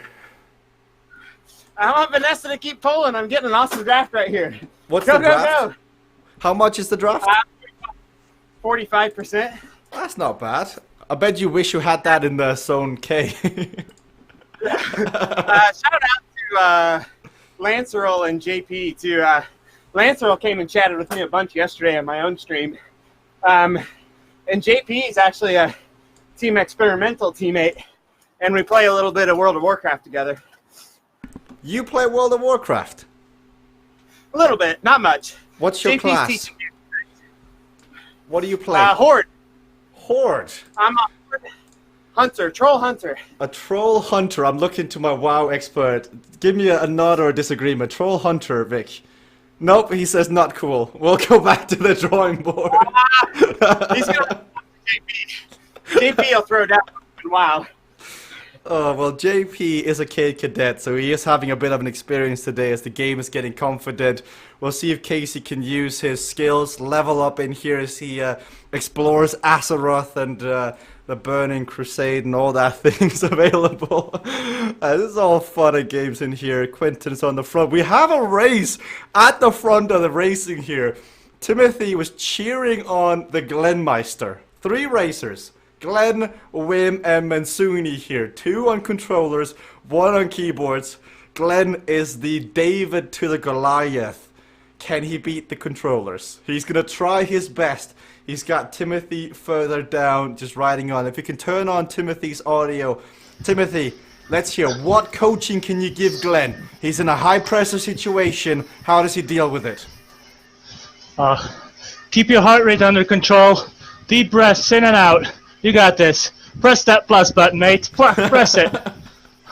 Oh, he's got to press it harder now, Glenn. They're going on to the attack. Thank you, Timothy. Oh, Sushi, you are JP. I got it now. JP, got you. We can see. I got you. We chatted. Now I get it. So, JP, you'll see the license. You'll see your cadet. Once you're done today, you'll move up the progressions and you'll become closer to a Cade competitor. Once you become a Cade competitor, the system has faith in you. So you'll see that little shoulder badge you've got there. You've got 1 tick. You've got to earn your right to get 2 ticks. And when you've got that, it usually takes an Omnium or 2, but you should be all fine.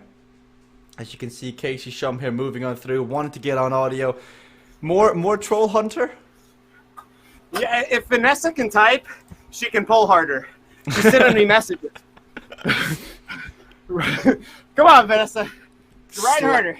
Vanessa slacking right now as Casey is just trying to get the most of the drafting out here on the front.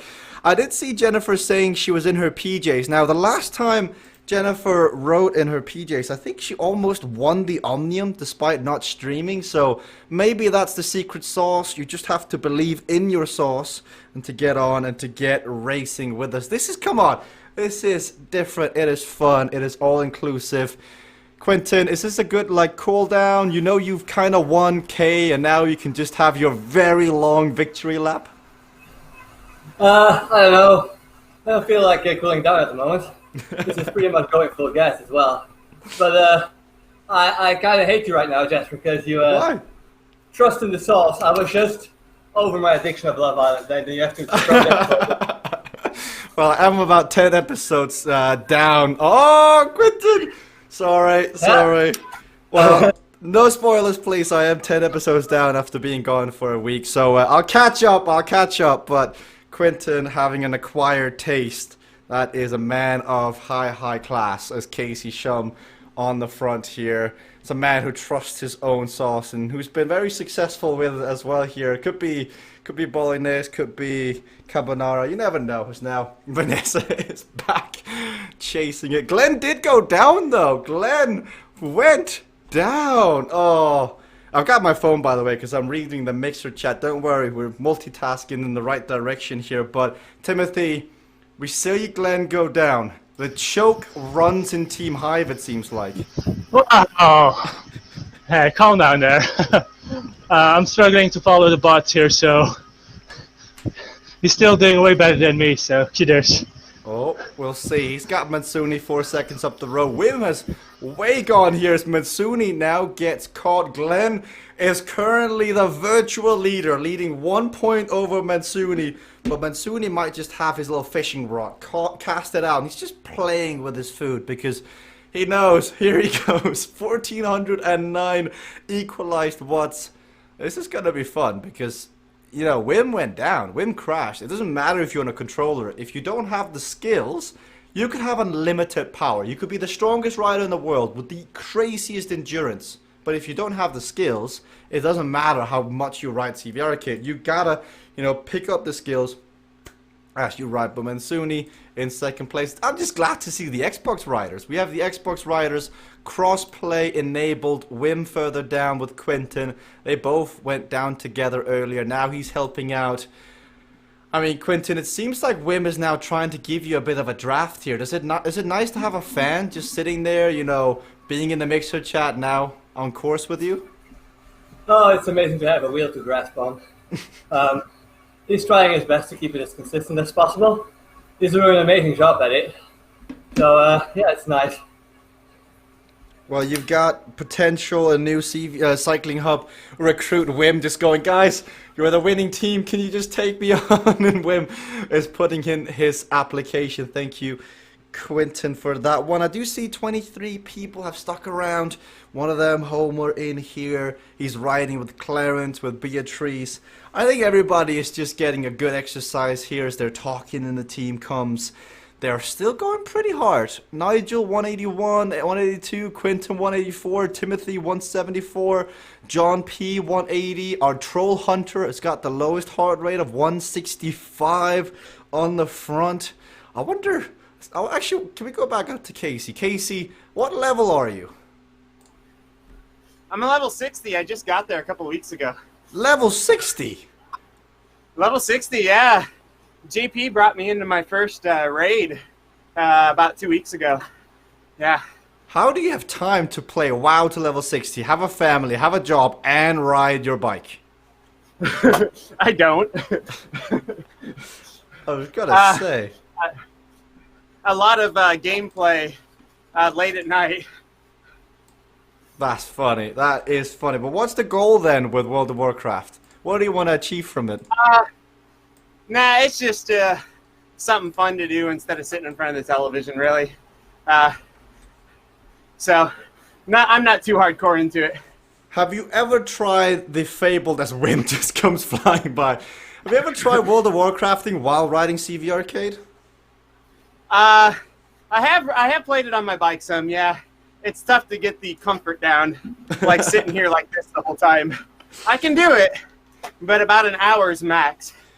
Oh, sounds like you need to reach out to the one and only Nathan Guerra to get proper tips on how to sit on your bike all day playing video games. Well, Casey, we'll let you get back on as Vanessa. I think Vanessa is just, she doesn't want to do anything wrong. I think she's just like sitting there antsy, want to help out Casey, doesn't want to do too much, doesn't want to do too little. She's like, is this okay? So the pressure of being both on the broadcast and in the game. But Wim has gone on to the offensive. Mansuni crashed earlier. Wim has now gone through. He's caught up to Glenn.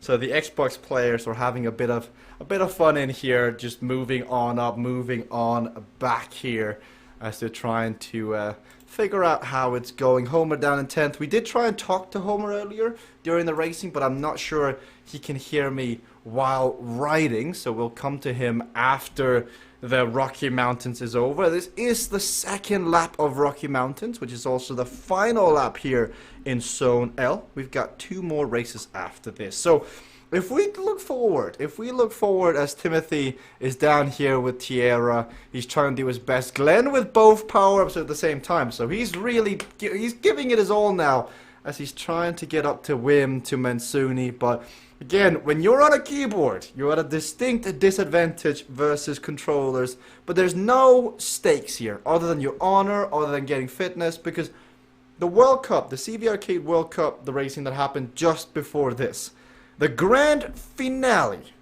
winner will take home $5,000. And that is a lot of money. Second place, 2,000. Then you got 1,000, 750, 500, 400, 200. 300 and 255. That is alongside the Tuesday CVRcade Solo Cup, the Thursday CVRcade Derny Cup. There's so much money up for grabs on a free-to-play platform. And I mean, get in, get racing.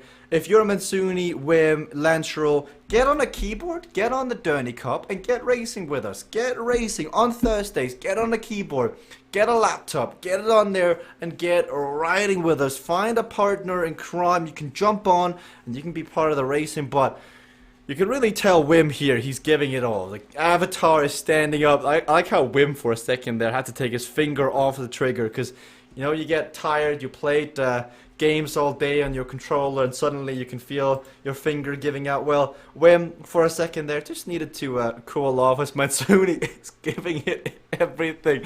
These are Xbox players, I'd like to reiterate. So these players, you can see the little icon down below here, Mansuni, Wim, Xbox players playing with us on the closed Xbox beta of CVRcade with people riding their bike on PC. Now, this crossplay is revolutionary, never seen before, Xbox, PC, and now we're seeing the riders being unleashed. This is like, you know, the kids going to school for the first time. They come in, they're like, oh, it's so fun, and now they're getting to have a real taste of what it's like to be part of the community. And we're excited to see them in here as they've had their own little world of riding on their own, as for a while Xbox was secluded on its own some here, but we'll see. 3.7 kilometers remain. Wim and Mansuni. I mean, this is going to be interesting, though, because between the top 2, and then you got Glenn on a keyboard, really... Glenn, here's what you do, Glenn.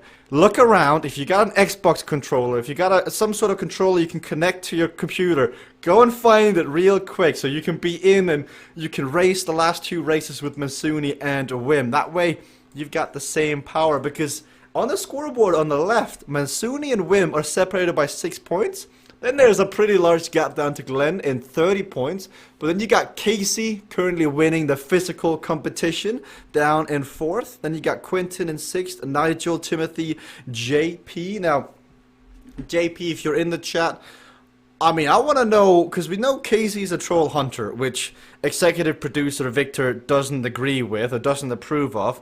JP, I want to know, since you are the World of Warcraft expert, what's your go-to? What is your loadout in the game?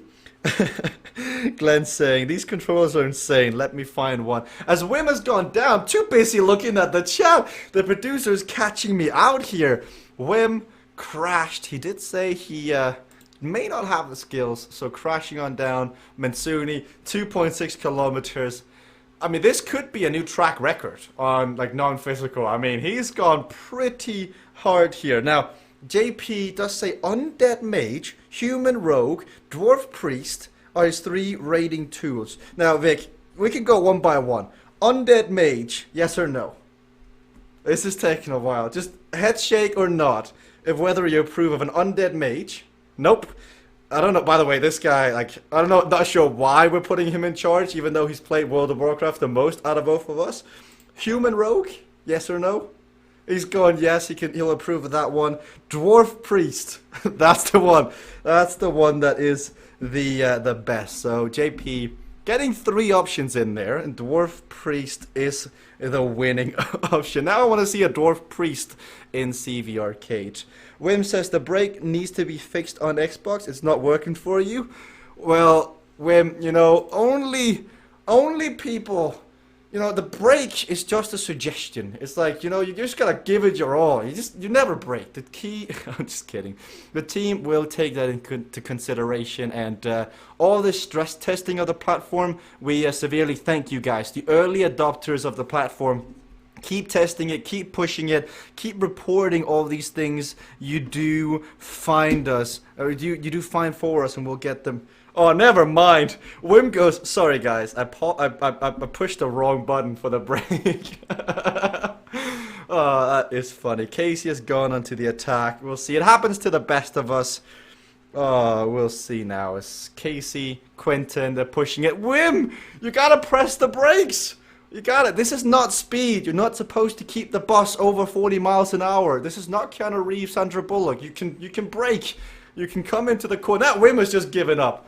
Wim has just, you know, he sat in his chair. He's gone, oh no, I crashed again. He's had to walk up, had to walk around, cool down, sit back down again and go, okay, here we go. But Mansuni, DK Mansuni, it was Wim Moisen taking his first ever CVRcade broadcasted race victory. Now it is the Dane, it is the red and white of DK Mansuni who will take his first ever broadcasted victory on the Xbox controller. Wim looks to be second here. Now, Submerged Stadium is up next. And this might sound outrageous, but I think a physical player could win Submerged Stadium over the Xbox controllers. It's a physical, it's a technical track that requires rhythm. I would not be surprised if Casey and Quinton are up for it to see either of them possibly beast out the rest, but they've still got so far to go on Rocky Mountains because the controllers have gone incredibly fast. Hey, Sunshower, long time no see. I'm glad to have you back here as well. Good to be back in the stream. So Wim has 1 kilometer to go. Oh, I see my main man, Glenn. Glenn is a man of great intellect. He has taken the keyboard, he's put it down, he's put it to the side, he's taken the duvet, he's just covered it up, tucked it in, and then he's gone. Getting out the heavy artillery. He opened the box, he's taken the controller, he's loaded it up, and he's just going, phew. Now, Glenn, watch out for the late resurgence here. For Glenn, the man you be. I think Submerged Stadium, Saturn, he is now the Xbox controller player to watch for. He had enough. He's had enough of Wim and Mansuni. Glenn is like, this is my town. I'm the sheriff. I'm the one here taking out the heavy artillery. We just need the you know, the good, the bad, and the ugly. We need that theme music where they stand, they got the Mexican standoff. That's Glenn. I'm having too much fun with the Xbox players. I'm glad to see they're on the platform. Then you got Glenn, who's next up to finish. Then a minute on back, it's Casey, it's Nigel. We've actually got a good finish here between the physical riders. Vanessa has taken her turn. She's off now. Casey is 4 seconds ahead of Nigel. Quentin is marking Nigel now as they're on the descent here.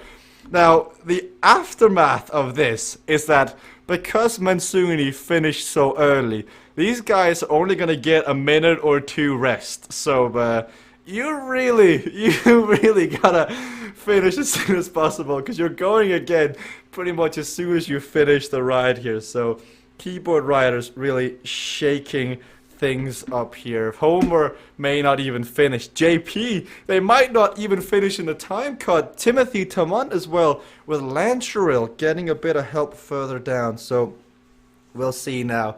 As Glenn has finished, Casey's got a 4-second gap here on the rest. They look content. They look happy with how the racing is unfolding.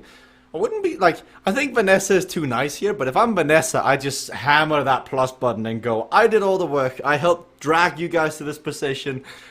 I want to win too. This is the day of the keyboard riders. So Casey, 4 seconds is the gap, 300 meters left. Rocky Mountains for the second time today.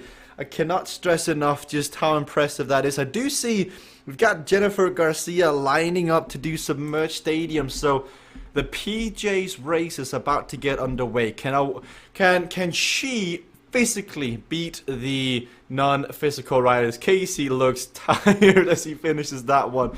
Quentin happy enough just to finish Rocky Mountains, thinking, why did I do a second lap of this? Homer Thompson riding away. Timothy Taman has just given up. Timothy has just exited the building, gone into the next one, not even going to attempt to finish it. 2 minutes until the next race gets underway. Submerged Stadium and a Saturn.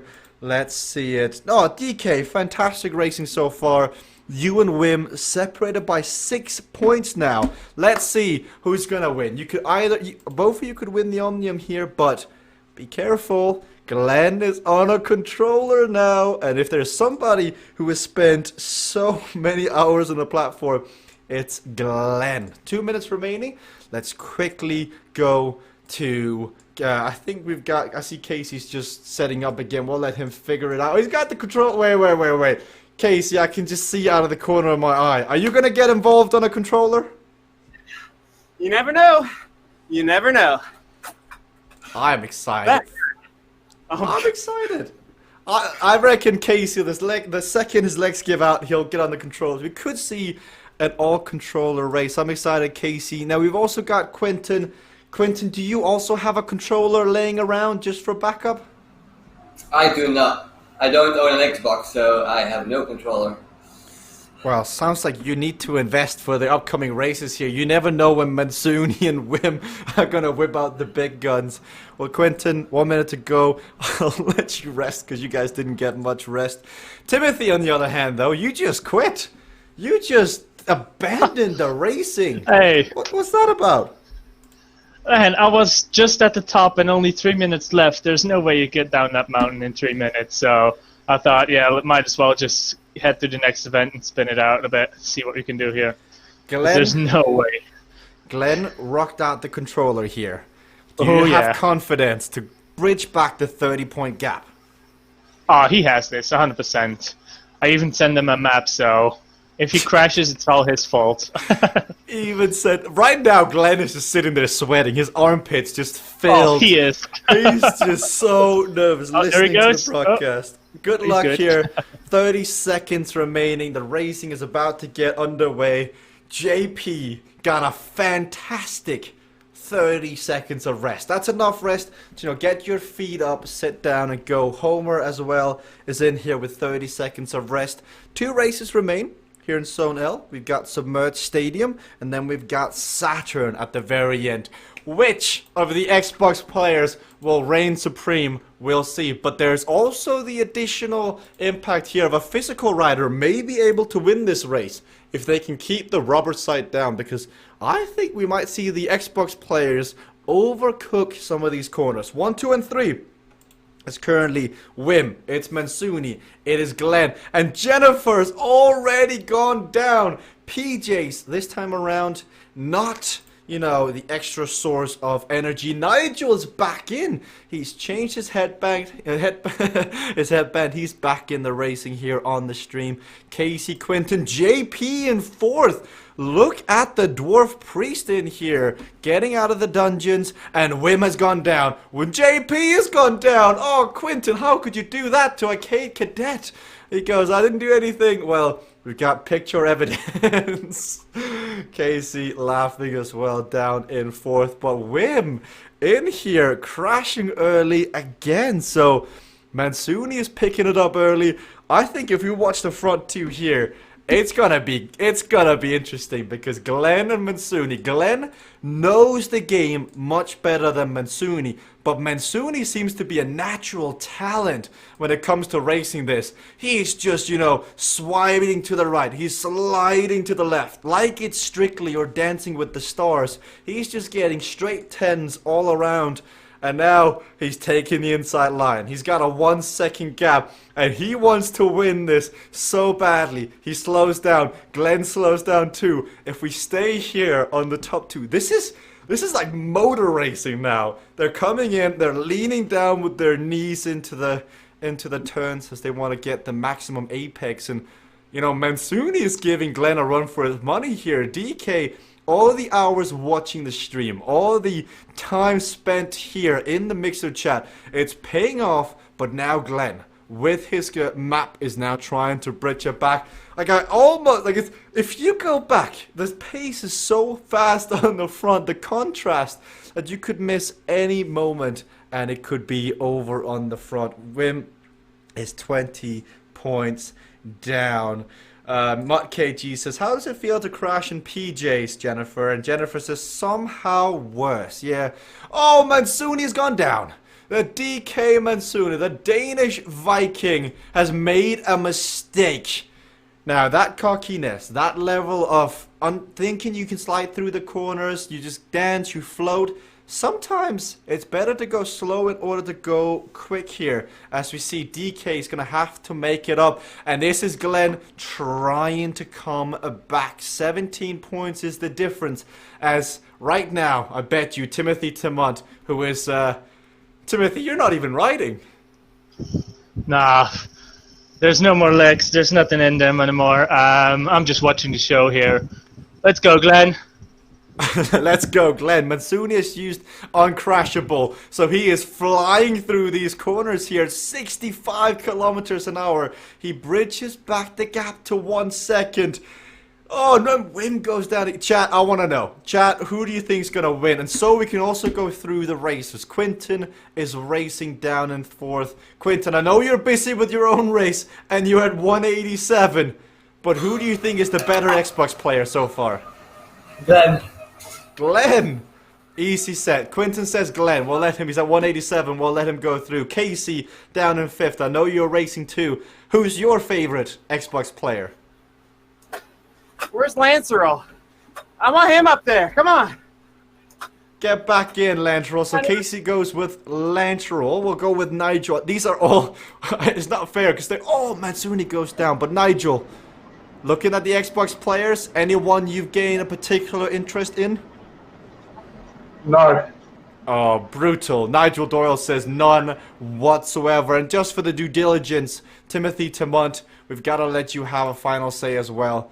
Who is your favorite Xbox player? Oh man, it's Glenn. He's rocking it. Mansuni just crashed twice. He's clear. He has his power-ups. This is his to win. So it's all gonna go to the next race. I've never seen a bigger jinx in my life. So we'll see if Glenn can keep his composure. If he screws this up. Oh, big words from Timothy Timont, who absolutely had a nightmare as a team on the previous race. We'll see how it comes on through. Mansuni with a corner caper here through the corner.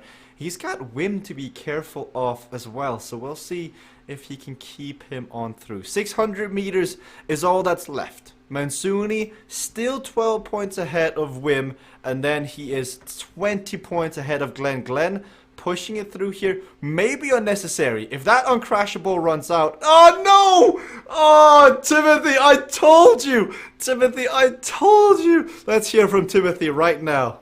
Jinx or not? Nah, he still got it. Come on. He still has a corner caper. He still got 4 seconds. Yeah, he should be good here. Yeah. Corner caper in the next corner, and you fly to the last corner. So let's go. Mansuni, 3 seconds is the difference now. He tried coming on through. He's giving it everything here. He might be going too quick. He's flying on through. He crashes, and it's Glenn who goes on to win despite crashing after the uncrashable. Wim comes on through, and now Wim is tied with Mansuni. 147 all for Wim Moisen and DK Mansuni going into the final race on Saturn. Quentin Molyneux and Casey Shum, they're just finishing up the race here on Submerged Stadium. Currently, it's Casey Shum leading the physical riders classification, but Quentin is only 4 points behind. Nigel 10 points behind, then John P, the priest, the dwarf priest, is further down. Wim is finding this exciting. I'm glad you are too, Wim, because this is so different. It's so quick. It's like CVRcade racing on like X4 speed, if you know Pro Cycling Manager. So it's fun to watch. Casey completing his second Omnium of the day here. So he's only got one race remaining before he's done the double here on this great Saturday evening of racing. We had the CVRcade World Cup racing in Zone K earlier with some fantastic racing. Now we're having a bit of fun with some exhibition racing here. Xbox players, keyboard players, physical players, all coming together and just showing off. But let's see the instant replays. So we got Quentin laughing here. He puts JP into the barriers, into the rocks, still trying to claim his innocence, but we all have video evidence, as we're gonna see. Wim says, I know Pro Cycling Manager really well, but this is way more difficult. I don't know, Wim, but well, PCM, you just dot 85, you hope for the best, and if you have +5 on the day, you got it. If not, well, you never know. I kind of miss my days of PCM, but CVRcade is so much better. It's so much fun. I mean, this level of engagement in a cycling game, I've been dreaming of this since I was a kid, so I'm happy that I'm here, able to see it unfold live before my eyes. But Glenn wins, Wim, then Mansuni. Let's go and hear from Casey on the experience in that last one. Casey, last ride of the day here. I mean, you must be feeling pretty cooked at this point.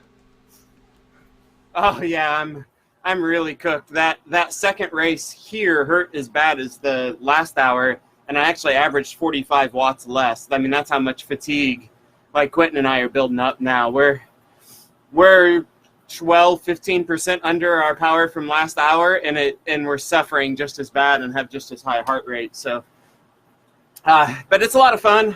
I was just sending JP some tips in Facebook Messenger, so hopefully he's checking that out. Gonna try to ride with him a little bit here and have some fun. I like the sounds of that. 3 minutes and 30 seconds remaining. Thank you, Casey, for doing the double. Quentin, I'll give you your chance to stand to the grand jury and give your testimony. JP crash, intentional or not? Well, I didn't run him into the rocks. He had it wasn't a good lane. He did have to go to the left, but he panicked. I was just testing if he was going to stay cool or not, if he was trusting himself already or not, and apparently he didn't trust himself yet, but he should have. We'll let the jury go out and get their verdict at the end here of the stream, always the unbiased. But Quentin, I mean, thank you for doing 2 zones back to back here. Coming into the last race, I mean, I want to get your prediction. Mansuni, Wim, Glenn, any of the 3 can win. Who do you think wins this? I have no idea. I have to be honest, I didn't have my eye on the front in the last race, so I didn't really see who did what from the controllers. I was just so busy trying to keep Casey behind me and John as well, and Nigel. I don't know. I have no idea who's going to win this. Oh, I like it. Quentin keeping an eye on his own racing in this one. There is Wim saying, Jesper, can you give some tips on this course coming up? What are the corner speeds? Let's go to Timothy, who is a man who's done a bunch of research. Timothy, for the keyboard players, as I can see, you're sitting down, the king of the bottom left-hand corner. Yeah. Can you share your thoughts, your strategies on Saturn, just the basic ones? Don't crash. Let's go with that. I'm actually switched to keyboard here, because even if Glenn wins and Mansuni or Wim get second, they still get the Omnium. So I'm going to try and let Glenn win and take second from these guys. So let's see if I can follow with a keyboard. You can tell Timothy really wants Glenn to win. So Wim, I'll let you know some secrets here. Keep it under 36. So 36 in the spiral. Timothy letting it be known he's not happy. This comes straight from the support team from itself. So the support team sharing these tips and tricks as well. So if you keep it under 36 in the spiral, you should be good. Now, when it comes to CVRcade racing, even if you're doing the appropriate speed in a lane, if you swipe to the left, or if you go to the inside lane, you will crash, because the lane speed that you're in may not be the same or the lane speed to the left, depending on the radius of the turn you're hitting into. So be aware of this, and the trick, Wim, is to go slow in order to go quick. If you are not certain of a quarter speed, it is better to overbrake prior to the corner than to crash. The speed lost in a corner is not worth it compared to just slowing down, coming on through, and hoping the others make mistakes. So this is something that riders go through when they come on the platform, and I think everybody has been guilty of this. They're like, you know what, I'm just gonna wing it. I'm gonna fly through the corner and hope for the best. Well, when you fly through the corner, you crash. At least unless you are a naturally born gifted gamer like Quintin Molinez, who he can just do this and he can still win any race he's in. But if you're like the rest, like me, just go a bit slow, learn the ropes, and just have a bit of fun with it. Crashing, it's part of the game. Once you figure out the corner speeds, you'll go quick. So we'll see. Saturn coming up here next. The last race of the day. 2 zones back to back. Casey giving it all because he wants to keep Quintin behind him. They're doing their second zone. They're racing Homer with a path of least resistance, and he crashes. Now the reason he crashed is because he's coming onto a left-hand bend. He's popped path of least resistance, which will automatically make him slide right.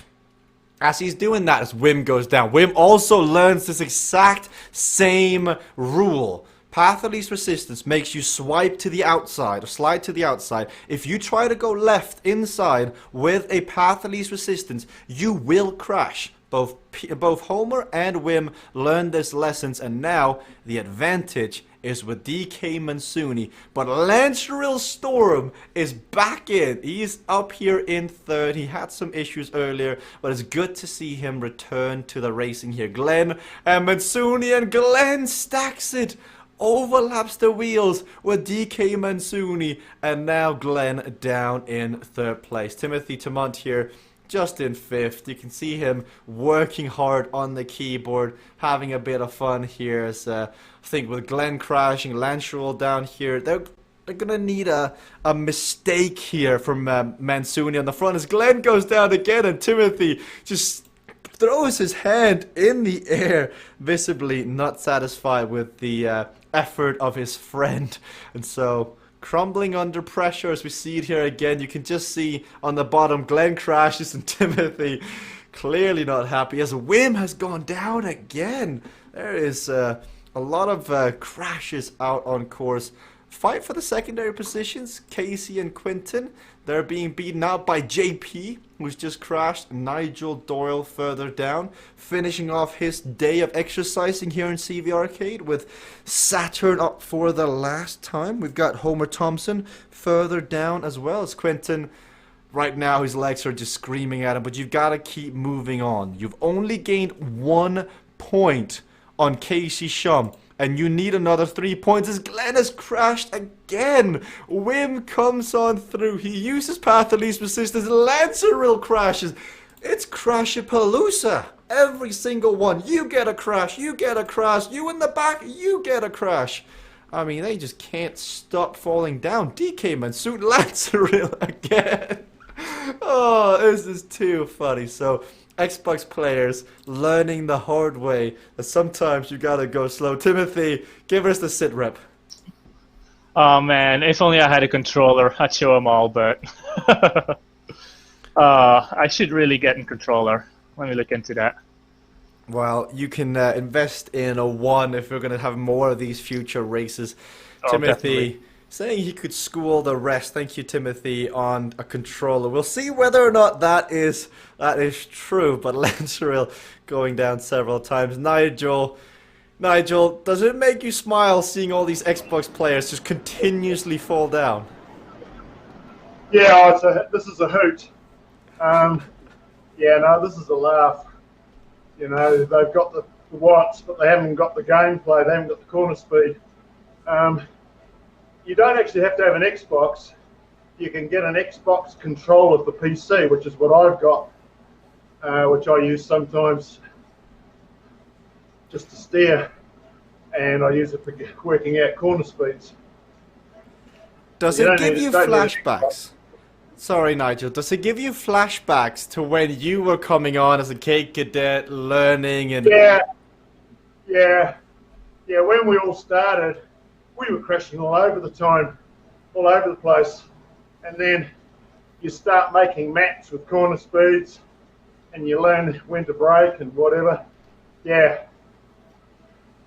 Well, I see Quinton is coming up on you quickly, so I'll let you get back on here as Quinton with an inertia is coming right on through here. I think you could just see him breathe a sigh of relief there, because I think part of him may be thinking that Nigel would attempt to slow him down, but I kept Nigel occupied for him until the last second, so we'll expect payment under the table for another day on that one as Quinton comes on through. And now the gap between Casey and Quinton is a 1 point for the winner of the physical racing. 1 point. But for Quinton to gain that 1 point, he has to beat Lanceril. Actually, they're tied right now as JP comes on through. And then JP crashes. Casey was trying to just, you know, ride with him, show him the ropes, and then he went down. Casey smiles on through as now Casey coming to the front. But Quinton is ahead now. Lanceril has been beaten, has been passed on track, and Quinton Molyneux is now leading the physical riding as Lanceril goes down once more. At the front of the racing, I am heavily impressed by DK Mansuni and how quickly he's been able... Now, I say how quickly he's been able to pick it up. Now, I'll let you in on a secret. The Xbox players have been able to ride on their own. Now, DK has been spending so much time on the Xbox, having fun now that he's on, you know, riding it with a controller. So, I reckon, like, this is like the Rene Valadez. Like, in their spare time, when no one is watching, they're just peek on up, they're like, I'm just going to beast these guys. And when they're done, they're just going to go right on back. There's like Rene Valadez, there's Mansuni, there's Vanessa Murahan. There's these riders that are very, very talented, but only ever so often in Puxatown, Phil, or whatever that, you know, whatever Groundhog Day, whatever that town is called. They come on up and they're ready. They show their face. You know it's going to be a nice summer. And then they go back down into hiding. And DK Mansuni is one of those. As Glenn is coming on through. I think Timothy is telling him not to crash here as he almost crashes as Margaret goes down. So we're about to get onto the last lap of racing here on Saturn in Sonel.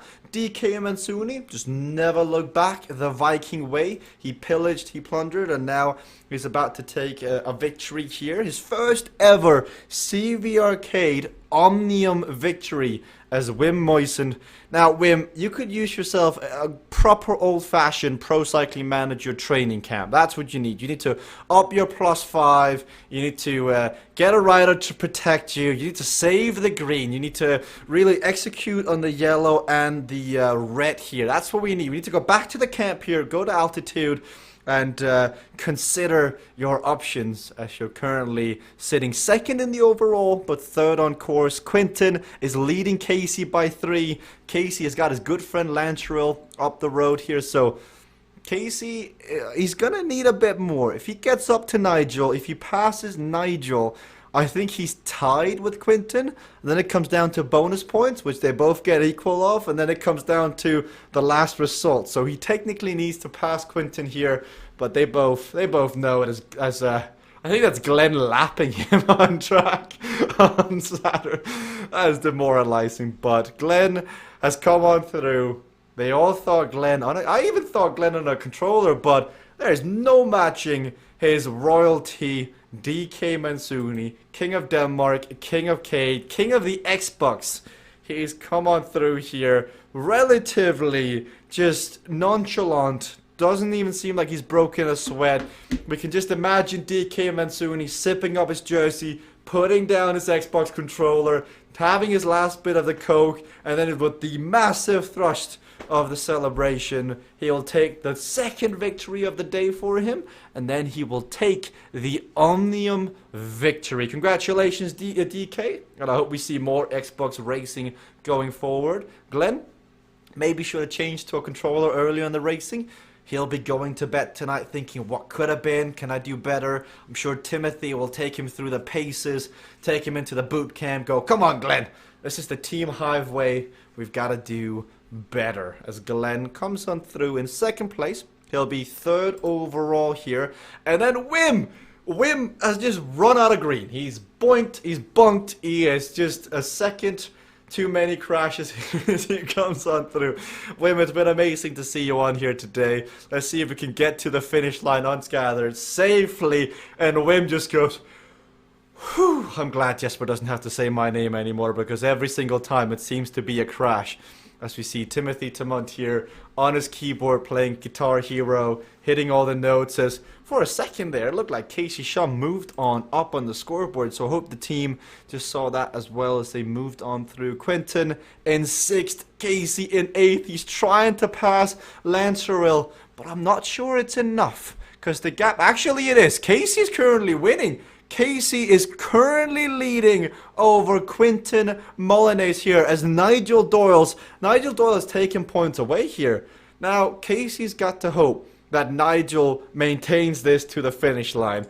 He's got to say, you remember all those tight finishes we've had, all those battles in Zone T? Well, I need you on my side here. I need you to beat my teammate here coming into the finish line.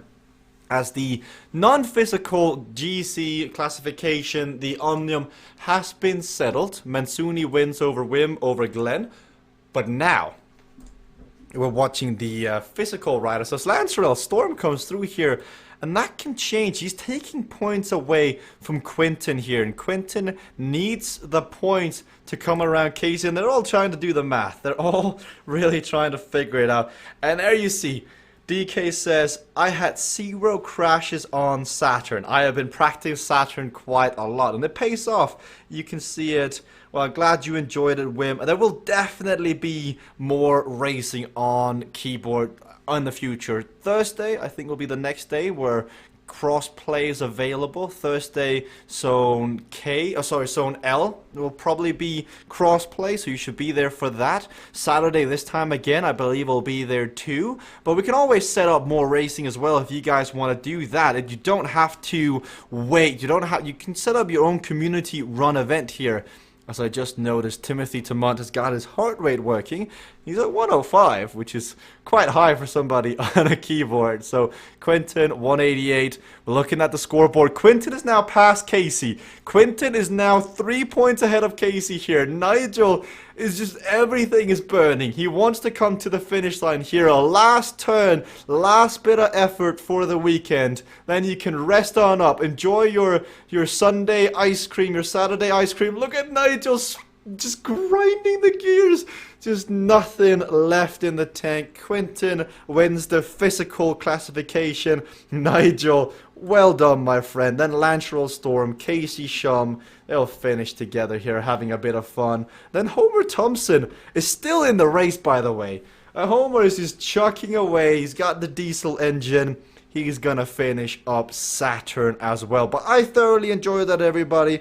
I hope you did too. Massive shout out to the physical riders that rode both K and L. Massive shout out to those on Xbox who got involved in today's racing here. Should definitely get more on me. You guys, like, seeing CVRcade racing at that speed, oh my goodness, does it amplify the skill when it's on display like that. Also, shout out to our dwarf priest, John P.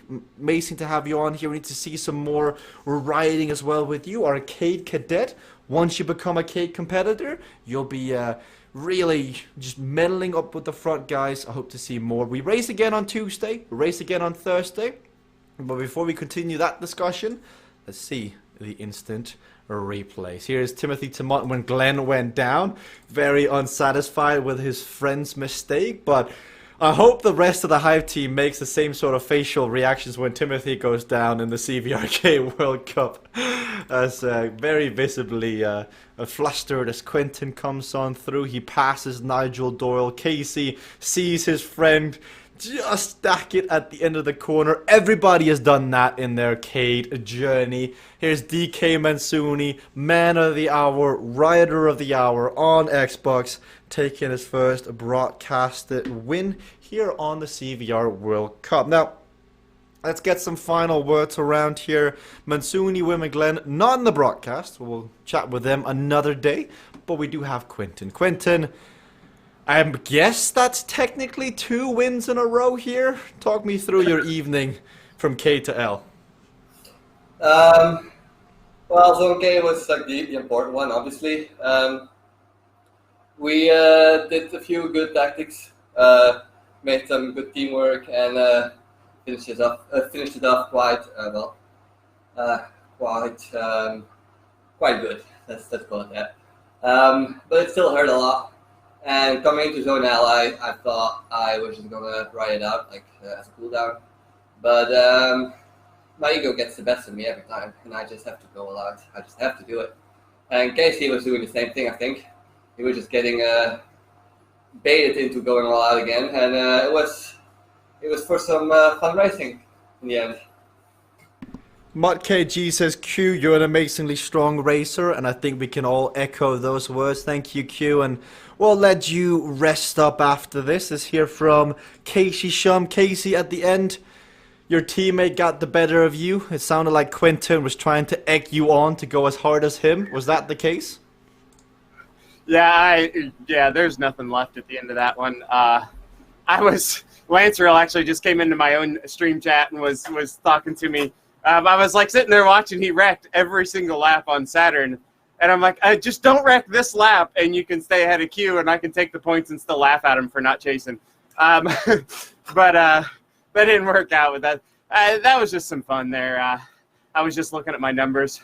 So far, I've burned 2,020 calories on this ride, including my warm-up. So I'm gonna go destroy my refrigerator here really soon.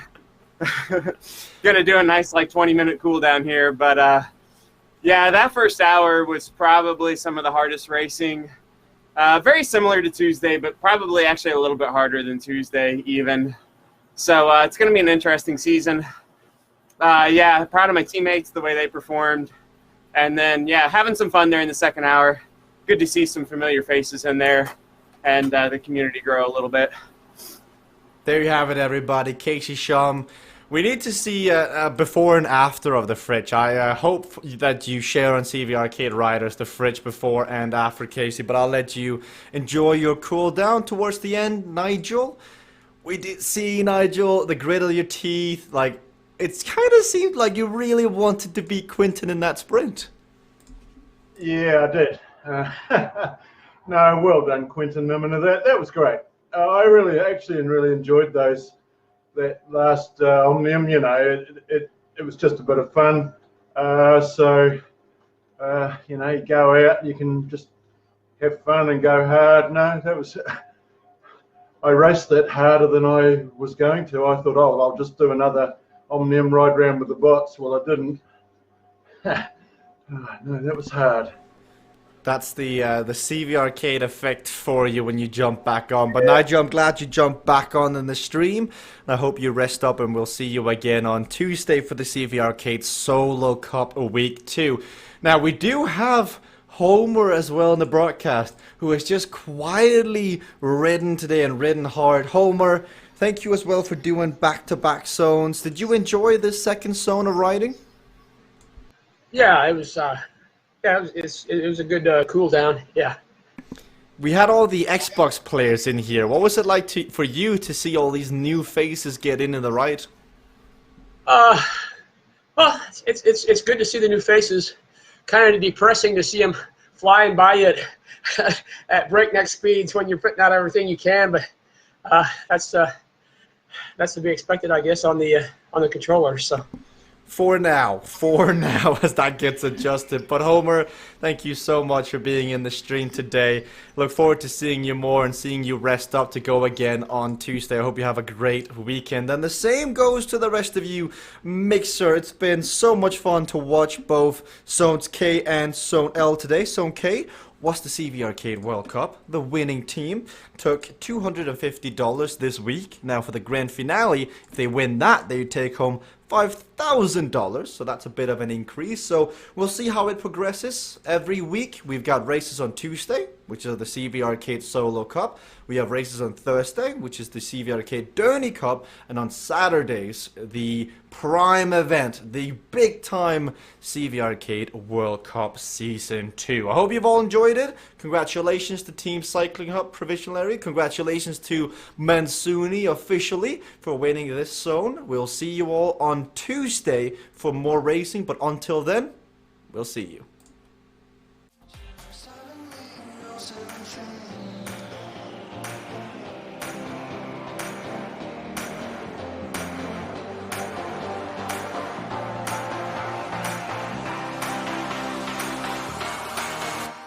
But no, Beth, yours goes crashing down. Determination, the suffering, the ability to... And she's unleashed everything in this attack. See just how much that win means to him. All the marvels. Kayla versus Allison, and to the line. Kayla Laguna takes the victory.